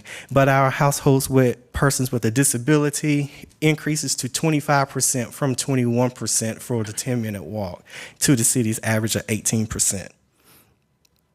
For John P. Top Green, the 10-minute walk demographic, 2,771 was the total population, and the medium household significantly decreases from that of Chavis to $35,735.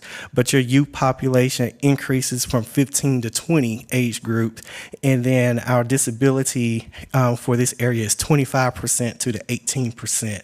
And it has a larger Black population, and your renters is 78% to the city's average of 49%. And for your 5-minute drive, that population increases to 32,949, with your medium household increases to 50,000. And then your age population, the 20 to 30 age group, again, as you see there, is significantly high in this area. And then your Black and your white population is kind of even. And then your Hispanic population increases. And your persons with disability increases to 23% versus 18%. And then your renters is 68%. And based off of the applications that we receive, these are the percentages of those members for the public members on these board. We had 3 men to submit an application, and that's where you see the 23%. So there's a lot of females on this particular board, but that is okay, because it really, as you can see with the education, this is a very educated group of individuals that are sitting on this board, with 69% holds a graduate or professional degree, and the other 3 has a bachelor's degree. And then your race, we do have white, black, and we also have one Asian and one Hawaiian ethnicity represented on this board. And then your age group is largely 24 to 54, and we have 3 individuals that represents the over 55 demographic for the selection panel. And these are the proposed joint community advisory group membership. Your public members on the left, I believe it is 13 total. And we also have board representatives that will represent on this particular committee as well. And the hope is that you will recommend these individuals to us to be able to present to council for the final approval. So that's what we are hoping for. Well, thank you, Mr. Atkinson, and good job. And do the 2 board members have anything to add before I open it up for questions from the process of how it went? Like Michael mentioned, we had to go back and get some more applicants, but I'm happy with where we ended up, even though I was kind of surprised with the number of applicants versus like Tarboro Road, for example. We had a lot, and I would have maybe thought it would have been reversed, but I think it is a good pool of folks that we ended up with, and I think they're going to be very helpful in this project. Great. Anything else? Well, any other questions that Well, I'd just like to add, I think it's a fabulous group. Any group that has Derek Ham, virtual and augmented reality, is going to do some really innovative and out front things. It's going to be more than just impressive. Rashad? I just want to state you did a phenomenal job with the presentation. I have 2 outreach stakeholders that I would suggest that you should seek or reach out to. The first one is the Southeast Raleigh Rotary Club. They're very connected with the Rotary Club, the Raleigh Rotary Club, so that's a great resource to have. Small, just established Rotary Club, but they do a phenomenal job within the Southeast Raleigh community. And if I'm not mistaken, you stated that you had a lack of youth in regards of engagement with outreach. So I would suggest another organization is the J.D. Lewis Center off of Ghana Road. The owner for that is the former NBA All-Star David West. He has a plethora of youth that come within his center. So that's a great avenue when it comes to youth to do surveys, community engagement, and he'll be willing to let you come in and conduct whatever you need. So, thank you for that. Yep. Those are great suggestions. And I assume, I didn't read all your list, I assume that the library, the Richard B. Harrison Library was on there, because librarians always kind of know, who hangs out there, older and younger. And so I would definitely add that to the list. I do not believe I added the library because Tarboro also is a closer proximity to the library, but I would still do that as well too. Yeah. And to Kara's point that that you had more people for Tarboro, maybe there's a way to sort of cross. I mean, we're happy with this list, and I hope that tonight we will make your job easier and we will approve this and move forward. But there will, in any situation like this, it's a long-term involvement. People are going to drop off, and you're going to need to add new people. So I guess that's the point of our suggestions, kind of at the 11th hour. Absolutely. I appreciate them. All right. Any other questions? And I think we need a motion to approve that we recommend this community advisory group to go forward to presentation to council. And Second. All right. It's been moved and seconded. All in favor? Aye. Aye. Any opposed? Thank you very much. And I really think that, especially seeing our former PRGAB member, Dr. Love, on there, and the mother of a current PRGAB member, I know that that she will give lots of guidance there. So wonderful. Thank you. All right. Do we have minutes? Yeah, we don't have minutes. Director's report. Thank you, Mr. Bentley. Going to keep it really short because you have multiple more presentations ahead of you. I'll just highlight the council and has approved a partnership. The city owns quite a bit of real estate around Moore Square. And over the last almost 2 years, through a open public RFQ process, we issued, meaning the planning department, not the parks department, a request for qualifications to develop affordable housing, a number of amenities. There'll be a grocery store, there'll be investments into art space, a hotel. The reason I bring that up, the Norwood House, where we have our Moore Square office, will be proposed to move. Now, the good thing is it'll move right next to a crosswalk next to the bus station, because right now it's kind of on the corner, a little bit off the beaten path. But just as we move forward, if you're wondering where our historic house went, it'll be in a much more prominent position right next to the bus station. So, What's the time frame for that? I do not know. There is still a lot of work for the city to work with. It is a local development group who has partnered with some national groups, but as that goes forward, we'll be happy to have our planning department staff come in and share those plans with you. So. Just a couple of really interesting things. We put in there, which I think is very valuable because I have to look at it a lot, is our park district maintenance map. So how we manage our different locations around the city, we thought that would be very useful. There is a lot of engagement coming up. So there was a public open house 2 nights ago for Green Road. Kyle Drive is kicking off the day before Halloween. The 3rd of November is the Neuse River's first open house. And then, believe it or not, you have approved this. There will be an open house, or I'm sorry, the kickoff for the joint CAG will happen as soon as November 7th. So a lot of work going on to the individuals behind me and individuals at this table. So I just want to recognize that and thank everybody. And then a really couple of cool events. It was this past month was Hispanic Heritage Month. Ken's team and our cultural outreach group did some really fantastic programs. One is they partnered with our aquatics group, cultural outreach and aquatics groups, and had special swimming lessons for those individuals who have cultural barriers to get in a swimming pool, which is great.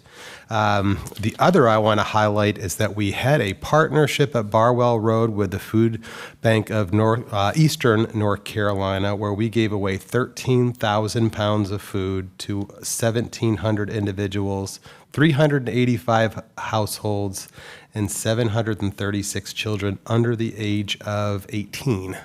And that focused on the Latinx community of Raleigh. So really, really cool partnership. And just the other one is that when we have our athletics signups, it's pretty like non-fair. What we did this year is we had a signing day. So if your children signed up for a basketball, you got in front of the screen, got your picture taken, kind of like you see on TV. And then they got to meet Coach Nate McMillan. So really cool experience. So For whom the gym is named at Lions Park. Thank you, ma'am. Is there an update on Crabtree Creek West opening? There is not. Thank you. And what you read in the newspaper is completely accurate. We are working on a steel cable issue. So. Yeah. Parks Committee. So the committee reports, just so I understand, we've got the situation assessment that will be part of the parks. I see Emma Lyles coming down the aisle. I'll turn to Hugh and Chris for a Parks Committee report, and then Emma will do the situation assessment. A little different than the way we usually do committee reports, but it'll all work.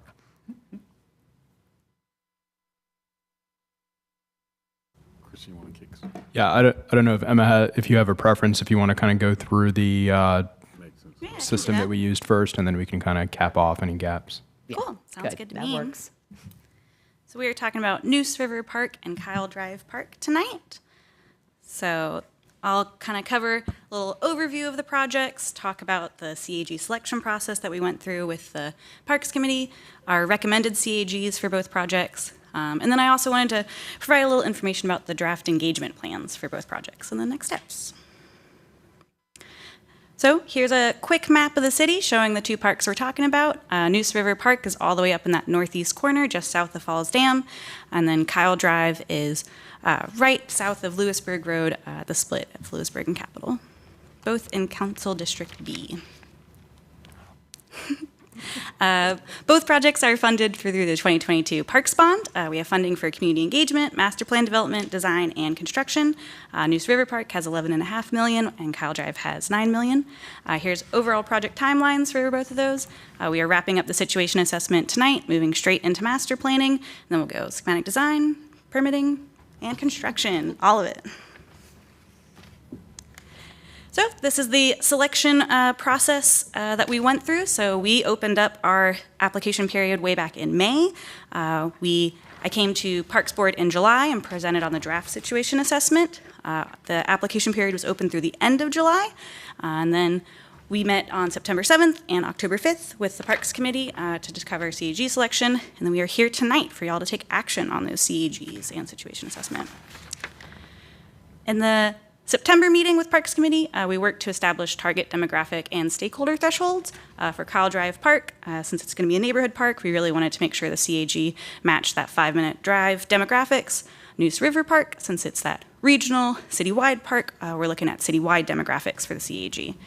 Neuse River Park, we also took some time to kind of categorize stakeholders into 3 different categories. Special interest groups, that's including paddling, cycling, and then the immediate community, kind of balancing HOA representatives, residents, and people who represented organizations, and then the broader community, people who live outside of that 5-minute drive, also HOA representatives, residents, or organizational representatives. Then y'all had a bunch of homework to do before the October meeting.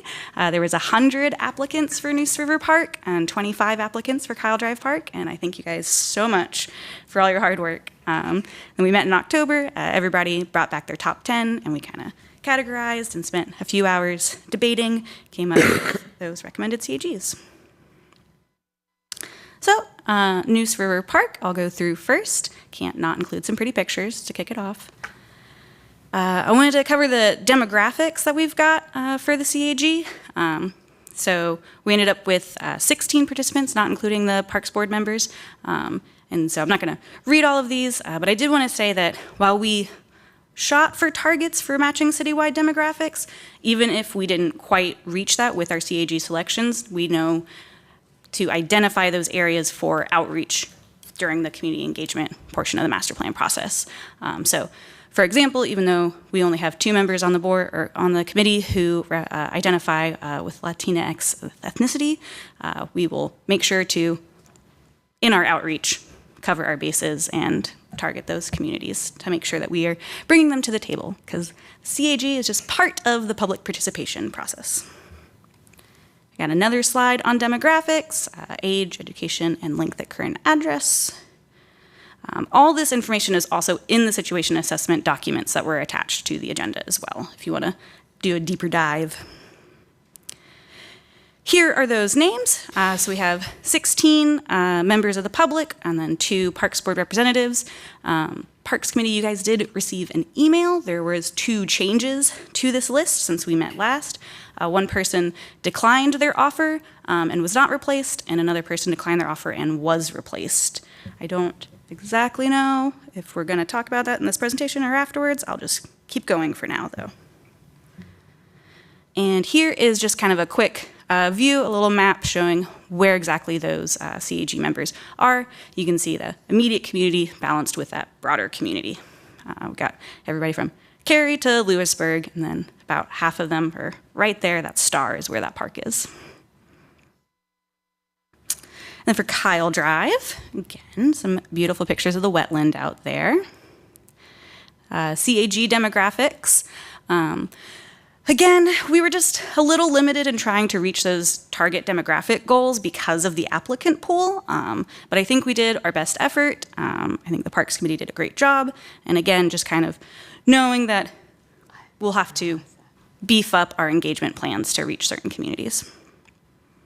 Here's that second slide for you. And here is this list. So it's 14 members with 2 Parks Board representatives. also one change to this since you guys saw last. One person dropped off, declined their offer, and I did not replace them. And then in the email you guys received, there was a second issue. One of the chosen members is related to a Parks employee, and so that is just something to weigh in the decision. And here are those addresses where the CAG members are. As you can see, neighborhood park, most of the people are in the neighborhood, just a few outliers who are very passionate about park planning. So, shifting modes a little bit to talk about the draft engagement plans. I wanted to show that we have 4 stages to the process coming up next year for both parks. So this is pretty similar between the two, Neuse River and Kyle Drive. We'll start with initial input, and then we'll move to design alternatives, draft concept plan, and then in blue is that final draft master plan, and that is the approval process when we'll be coming back to you guys late next year. These engagement methods I've listed at the bottom are going to happen in each of those phases that are marked in green. Those are our big community engagement phases.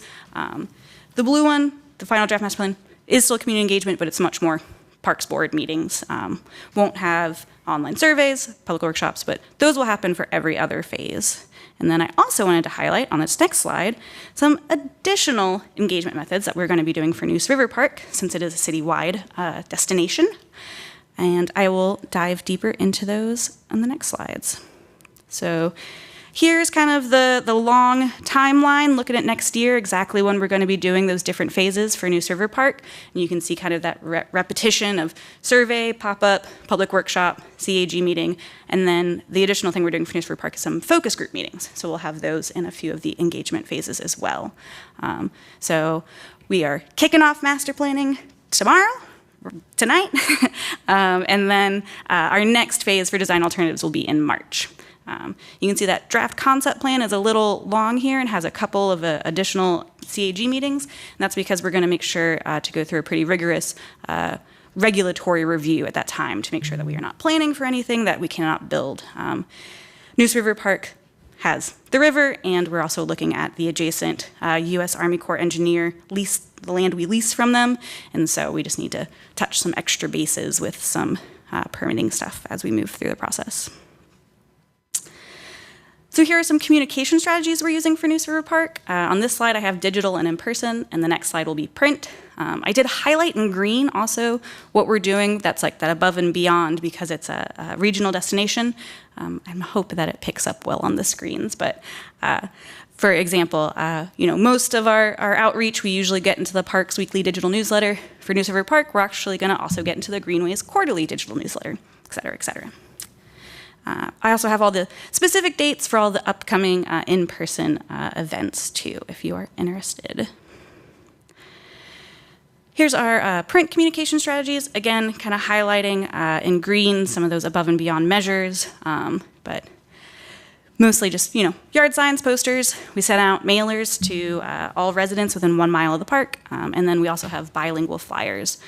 One of the exciting things that I like that we're doing that's a little bit above and beyond is we have a marketing ambassador program that goes in tables at Raleigh Parks events, and so for the next month, every single marketing ambassador table will have flyers about Neuse River Park. So here's Kyle Drive, pretty similar setup. You can see it doesn't have the focus groups though, and the draft concept plan is a much shorter engagement period because we only have to do the City of Raleigh regulatory review.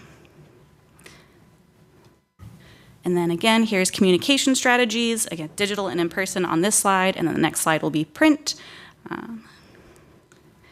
And I did want to note on the print one that the mailers that we sent out to the 1 mile radius around the park are also bilingual because there is, based on the demographic analysis, a large Spanish-speaking population near the park. I'm going to make sure they are invited to the table. So here's our next steps. Our online survey goes up tomorrow. We are having a virtual introduction call with our CAGs next week, mostly to kind of bring them up to speed on the project, get their help to promote the public meetings and online surveys. Then we're gonna have our public meetings and then have our first in-person CAG meetings where we have the results of the public meeting and the survey to discuss.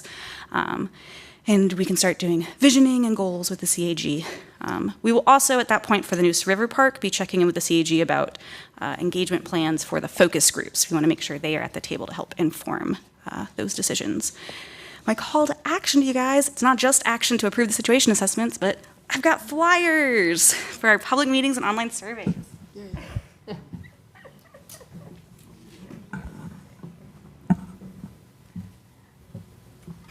This is a big question, but what do you hope to have happen at these at the first public meeting? I mean, I look at these CAGs and I kind of put it in like taking a test. Is it an open-ended question? You know, do I have to write paragraphs or essays, or is it multiple choice? And I don't. I mean, I've participated in a lot of this stuff, and I still don't quite. It's hard. I mean, I think when Michael described having difficulty getting people to, I think it's partly because it's, you know, are you going to make me write an essay kind of question. And What's the expectation? yeah, and so understanding those expectations. Thanks for giving me the words. Yeah. So I think at these first public meetings, we really are just going to have our listening ears on and just waiting to hear from the community what they want at these parks, not going into it too prescriptive or with too many decisions already made. Because I think one of the things that I noticed is that I did have the opportunity to tromp through the 100 acres of the Neuse River Park. And so while we hear a lot about the water component, that really is sort of, you know, a very, very small part of that. And it has old growth forest and creeks and snakes and an old homestead. And so when people give you feedback, they're not going to know that. And so I feel like there's sort of a ramp up thing of how do we tell them what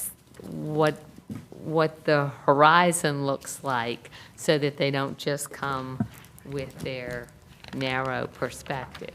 For sure. We're definitely coming into this engagement phase with an education first sort of outlook on it.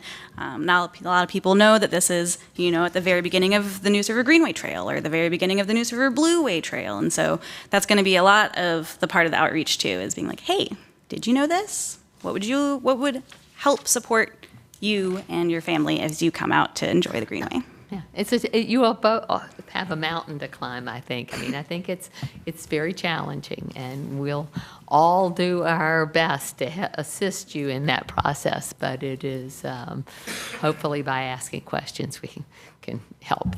For sure. Thank you. I just want to say thank you to Mr. Ken, Ms. Shawsheen, TJ, my guy, and of course you, Emma. That college selection process was probably the most intense but unique thing I've ever been a part of.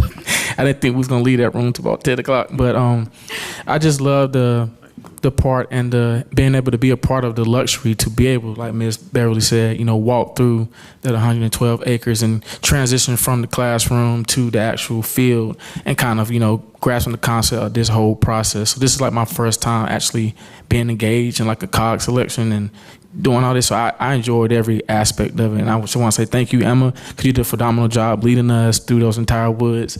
And I enjoyed every part of it. So. Thank you. You guys were the real VIPs. Let's be real. You guys have any more questions for me? I think that was the end of my presentation. You guys want to take some action? Yeah, you did a great Parks Committee presentation. So that I had forgotten kind of how that sequence was going, but yeah, great job. Thank you, guys. Anything else that either Hugh or Chris want to add? Hugh, you want to go? I mean, she did everything in the presentation. The only thing that came up was the employee, which I didn't have an issue with it, and I hope the board doesn't have a issue with the employee's spouse, because they're two different voices, and we don't know whom, as Chris alluded to, don't know how many other people are involved with the ones that we selected already. So I don't have an issue with that. Yeah, and then obviously Emma kind of walked us through the process, and you saw that those were the same for the two CAG selections. The one distinction between them was obviously because Neuse River is a regional park and it's a little bit bigger, we actually decided to pick a bigger CAG than we did for Kyle Drive, and then obviously to have those demographics not reflect the walking and driving distance, but reflect the greater area. So the next step, I think, is to have a motion to approve the Kyle Drive CAG. I think we should do them separately, and we'll do them one at a time. So I'd like a motion to approve Kyle Drive CAG. Make a motion to approve Kyle Drive CAG. All right. I second it. Thank you, Sean. All in favor, say aye. Aye. And so the motion, or any opposed? Okay, the motion passes. Can I have a motion to approve the Neuse River Park CAG? I move we accept the Neuse River CAG. Second. All right. Motion made and seconded. All in favor of adopting the Neuse River CAG as presented? Aye. Aye. Any opposed? All right. Our staff at every level, and I mean, these guys doing these CAG work, I mean, the fact that Michael was knocking on doors, the kinds of research that they have done to lay out something that we can then act on is just to be commended. And one of the things, like Roshan said about the tromping through the woods, I mean, we were with, 10 different park staff people from the active recreation department, from land stewardship, from running another park. They were just such an impressive group of people, and we had so many questions answered and snakes and flowers identified. And so it was really a very keen opportunity. So thank you all for the hard work that has gone into that. And I look forward with our consultants to coming to a real full picture. Next up, Fred Fletcher, we'll just postpone on that. Greenway Committee, Jeff was out of town, so I'll give a brief recap.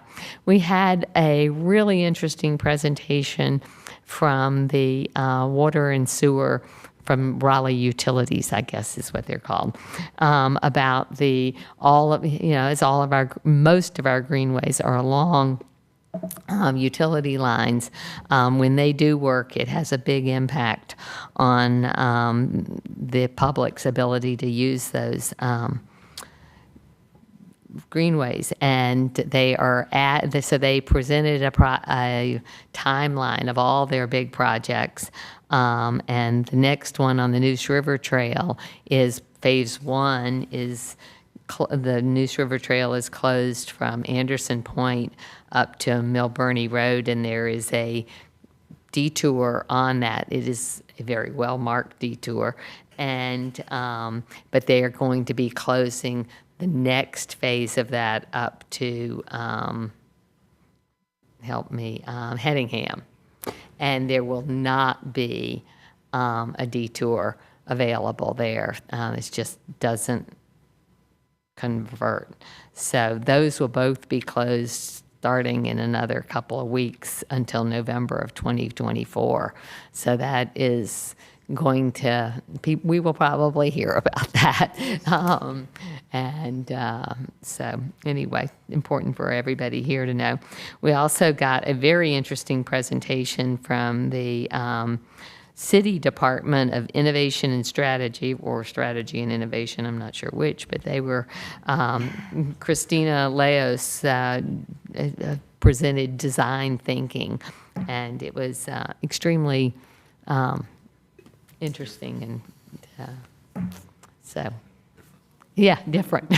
And so we appreciated that and that's what I have as notes. It's not necessarily a bad difference, just different. Yeah, it was, and as a follow-up,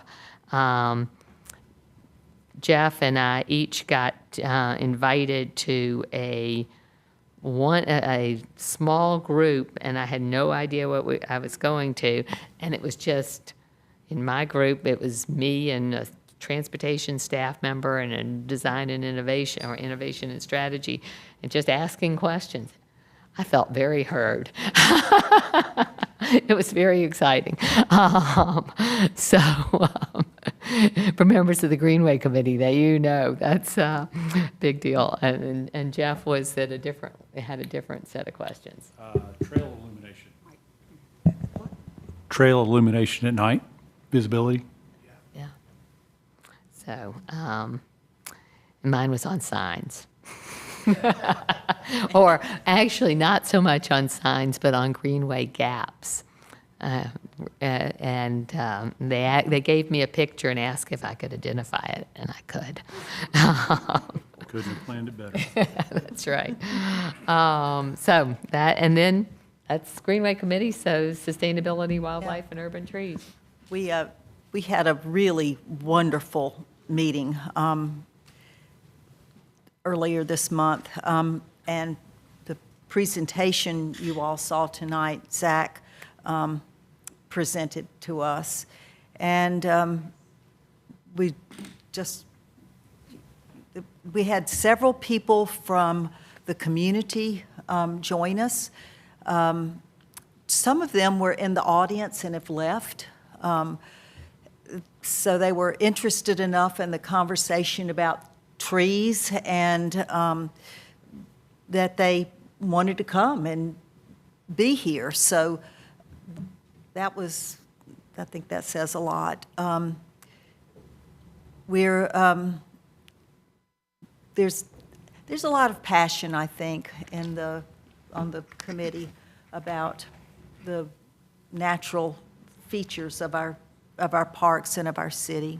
So I really appreciate that there's a shared commitment, and I feel really supported by the staff along those issues. Thank you, Charles and team. So the next meeting, we had a young man that visited who works for the Center for Disease Control. His name is Jason Massey, and he's going to be our speaker for the next meeting. He's just moved to Raleigh, but he has this job with the federal government, and he said right away he was looking for groups that were interested in sustainability and trees and urban wildlife, and he found this committee and decided to come, and he offered to do a presentation, and we said, okay, you want to do it in January or do it in November? He said, I'll do it in November. So what will he be presenting on? What the CDC is doing in regards to the mental health and natural resources. Okay. Yeah. That should be very interesting. Yeah, so you couldn't come. Thank you. Very good. All right, Arts Commission and Public You Art. skipped to. Oh, sorry. Fletcher. Oh, well, I just said there's nothing to report at this point. But there is, remember I emailed you and suggested that I wanted to pass the torch on to. Yes, and so we're working on that. Okay, so we're not going to discuss that here?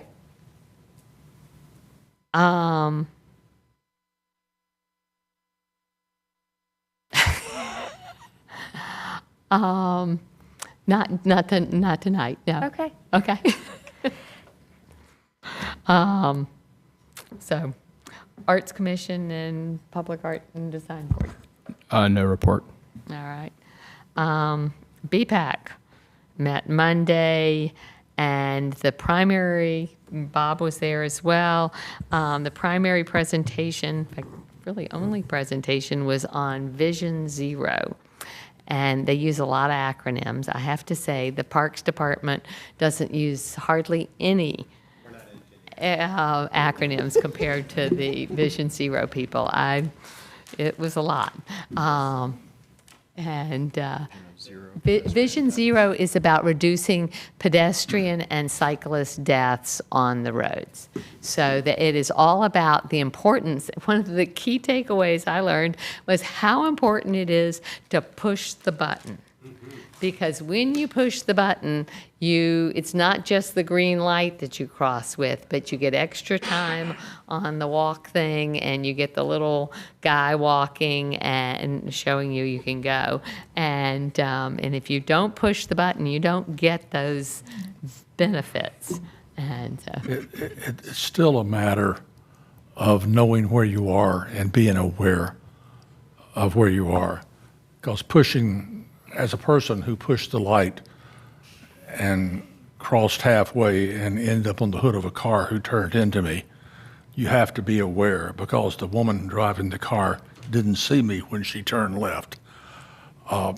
There was an extended discussion on bicycle safety, lighting, pedestrian safety, trying to look at traffic calming that would help bring traffic to a slower speed and a more cognizant operation where people were safer.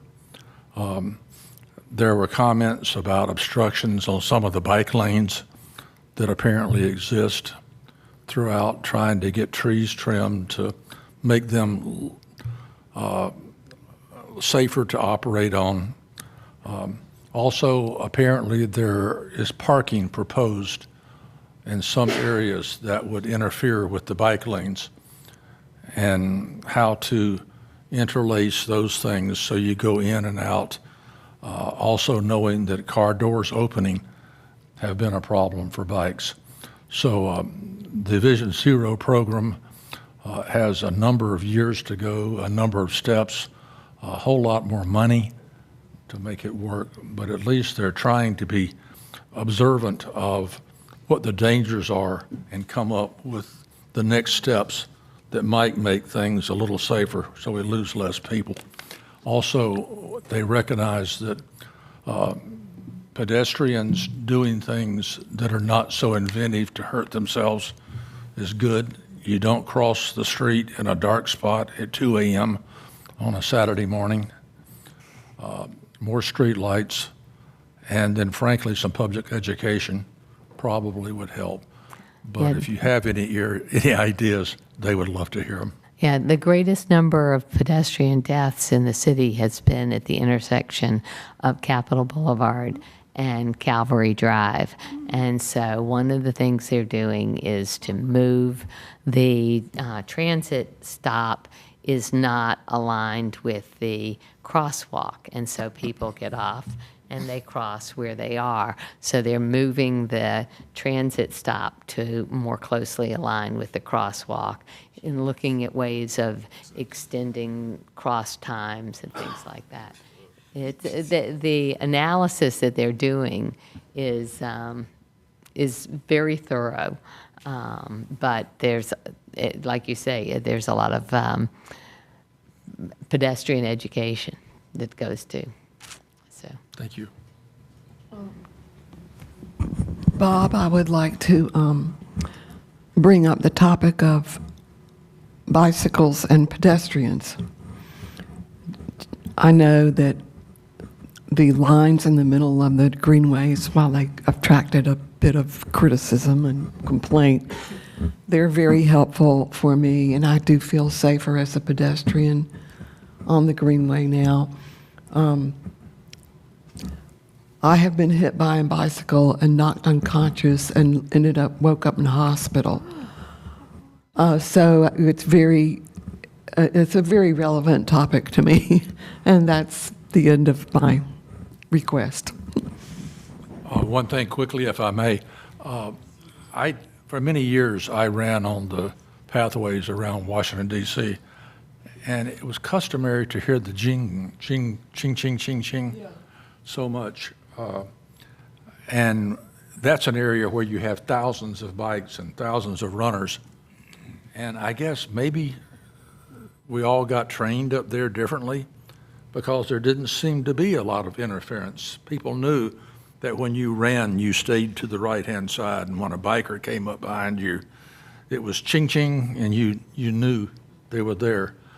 And I haven't spent that much time on the greenways or jogging in this area, but I haven't heard that. And I was told that there were bells given away at some point. The city does give away at many of its. But I don't hear them routinely.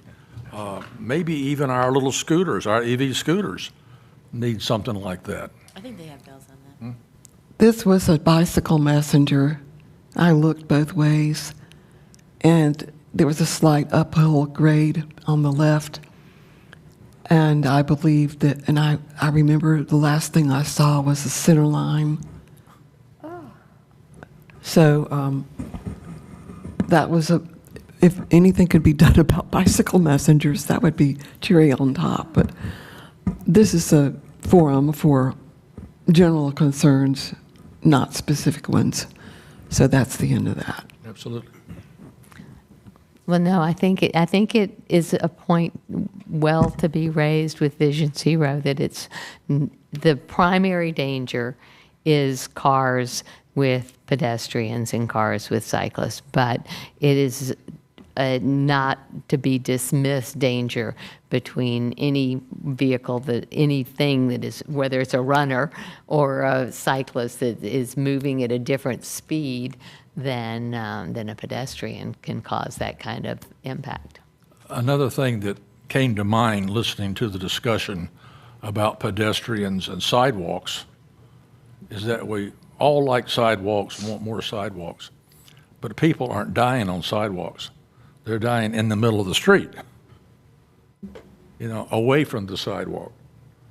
So the absence of sidewalks apparently is not correlating to the number of deaths in the center of the street. But well, you can't always stay on the sidewalk and get where you want to go. Sometimes you have to cross the street. but thank you for. Question. Yeah. Just as a FYI, my master's research was on traffic collisions, so if you ever want to talk about that, I have a lot to share. Great. More on the Greenway side, I wonder if there's been any movement towards regulating electric bicycles, because now people are using them basically as electric motorcycles on the Greenways. That is definitely a topic, and it's a topic we've had in the Greenway Committee. And because what you're seeing is that people who have never been haven't been much on a bicycle, all of a sudden go to Costco and buy an e-bike and start, and they don't have. Most cyclists will call out or ring a bell, not all, but then you add in people who don't even have that level. So we'll be tapping your expertise in several of these things, so that and you're welcome to attend. We'll talk. You haven't. It's your first meeting, so you haven't been oriented yet. But there are committees that you've heard about tonight that will be tapping your area interests in. So that's it for BPAC. Historic Cemeteries Advisory Board. There's. Good evening, everyone. To our chair, members of the board. I am Charles Craig, Assistant Director for Raleigh Parks and our staff liaison for Historic Cemetery Advisory Board. One of the things I would like to start off by sharing is kind of put some things in perspective. Around this time of year, definitely with the last quarter or the last 3 months of the year, all of our cemeteries within the city begin to receive a lot of visitation. For an example, for the month of October that we're in now, it could be viewed as very unfortunate, but we have Halloween. And a lot of times our cemeteries can be primetime real estate for people to walk through or have spooky moments or things of that nature. So we want to, I want to solicit your support to just kind of share respect and honoring those spaces, which is completely necessary.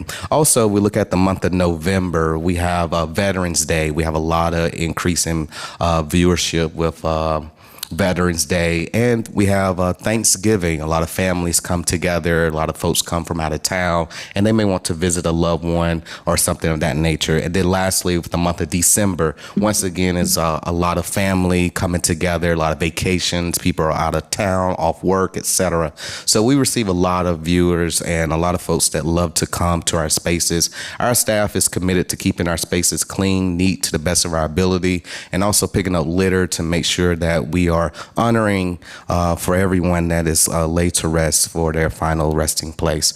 So I want you to share that and also ask for your support as you work with folks and see everyone to just be respectful of some of this as we continue to see an increase in numbers. This is traditional. We always see this, so our staff is prepared. We're ready. We're doing more and more walkthroughs to double check for vandalism, people making accidents or having things maybe destroyed.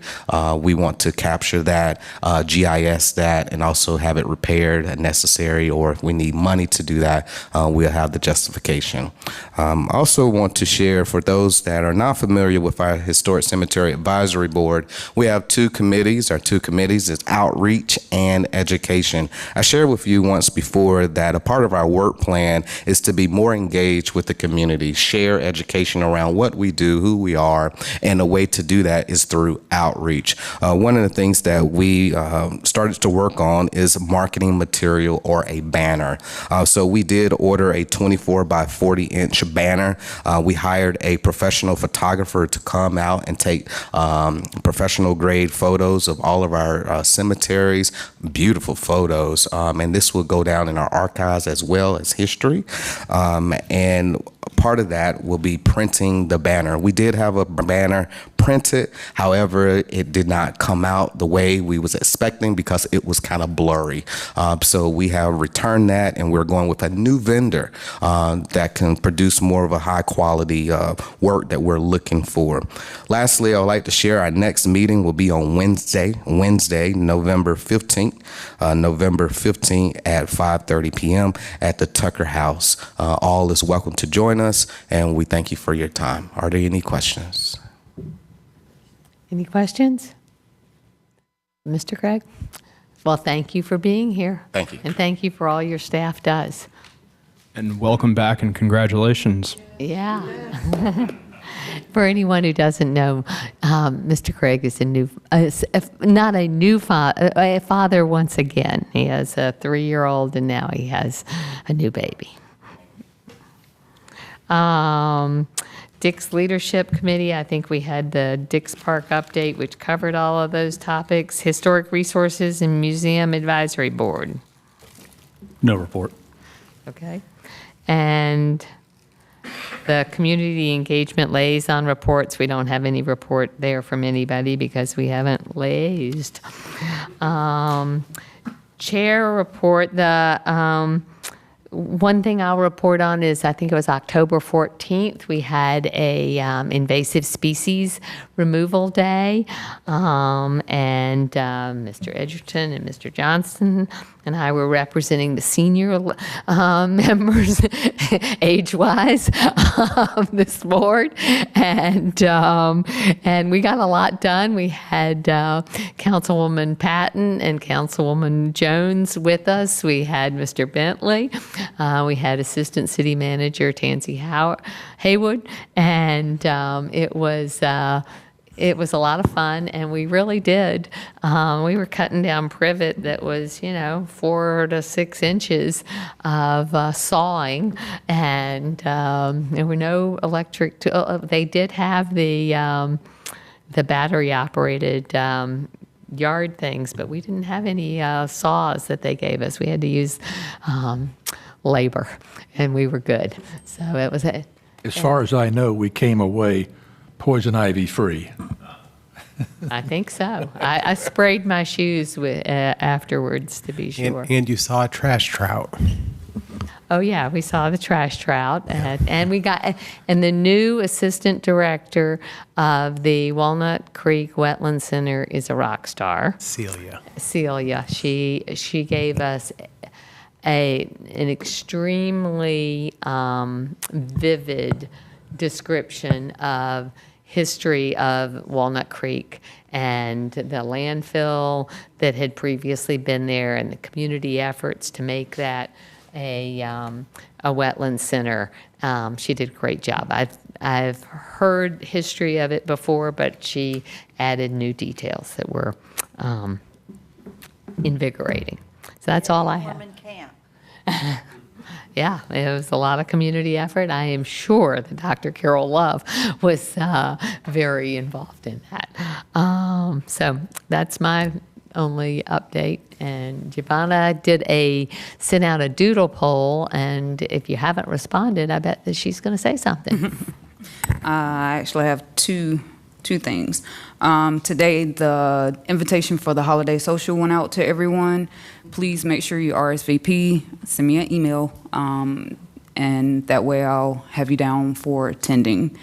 Also, effective November 1st, Parks Board or boards and commissions will be able to accept voicemail messages from public comments. This will be the same way that City Council does theirs, and it'll be a number that they call, and they'll hit, once they hear Parks Board, they'll be prompted to push a button, and they'll be able to leave a voicemail. And that information will be translated and sent to me, and then I'll have to do some finagling to it. But other than that, we'll be able to. Will we get a printout? I don't know how City Council gets voicemail. It'll be, I'll add it to the agenda if they come before the Sorry board to add meeting. to your workload. And then one other thing, go ahead. I just wanted to ask, we won't hear their voices. You'll just give us the text. Okay, thank you. And that information will be uploaded to the website, the Boards and Commissions website, and to Parks Board website, letting people know that they are able to make public comments. And the last thing, like Beverly said, I did send out a doodle poll regarding the additional meeting for November. If you have not completed the doodle poll, please do so as soon as possible so that we can get that date down and sent to you all. And that was put in our work plan, was a meeting to revisit the work plan, kind of touch base, make sure that we were proceeding in all the different, we have so many areas to cover that that just a extra time to do that, especially since, well, we're going to get out of here before 9 o'clock, so that's good. Don't jinx us. Don't jinx. All right, other than that, anything else, board comments that anybody wants to share? Well, we've really had some interesting presentations and great work from our staff, and look forward to seeing you all at these CAG meetings. Thank you, and this meeting is adjourned.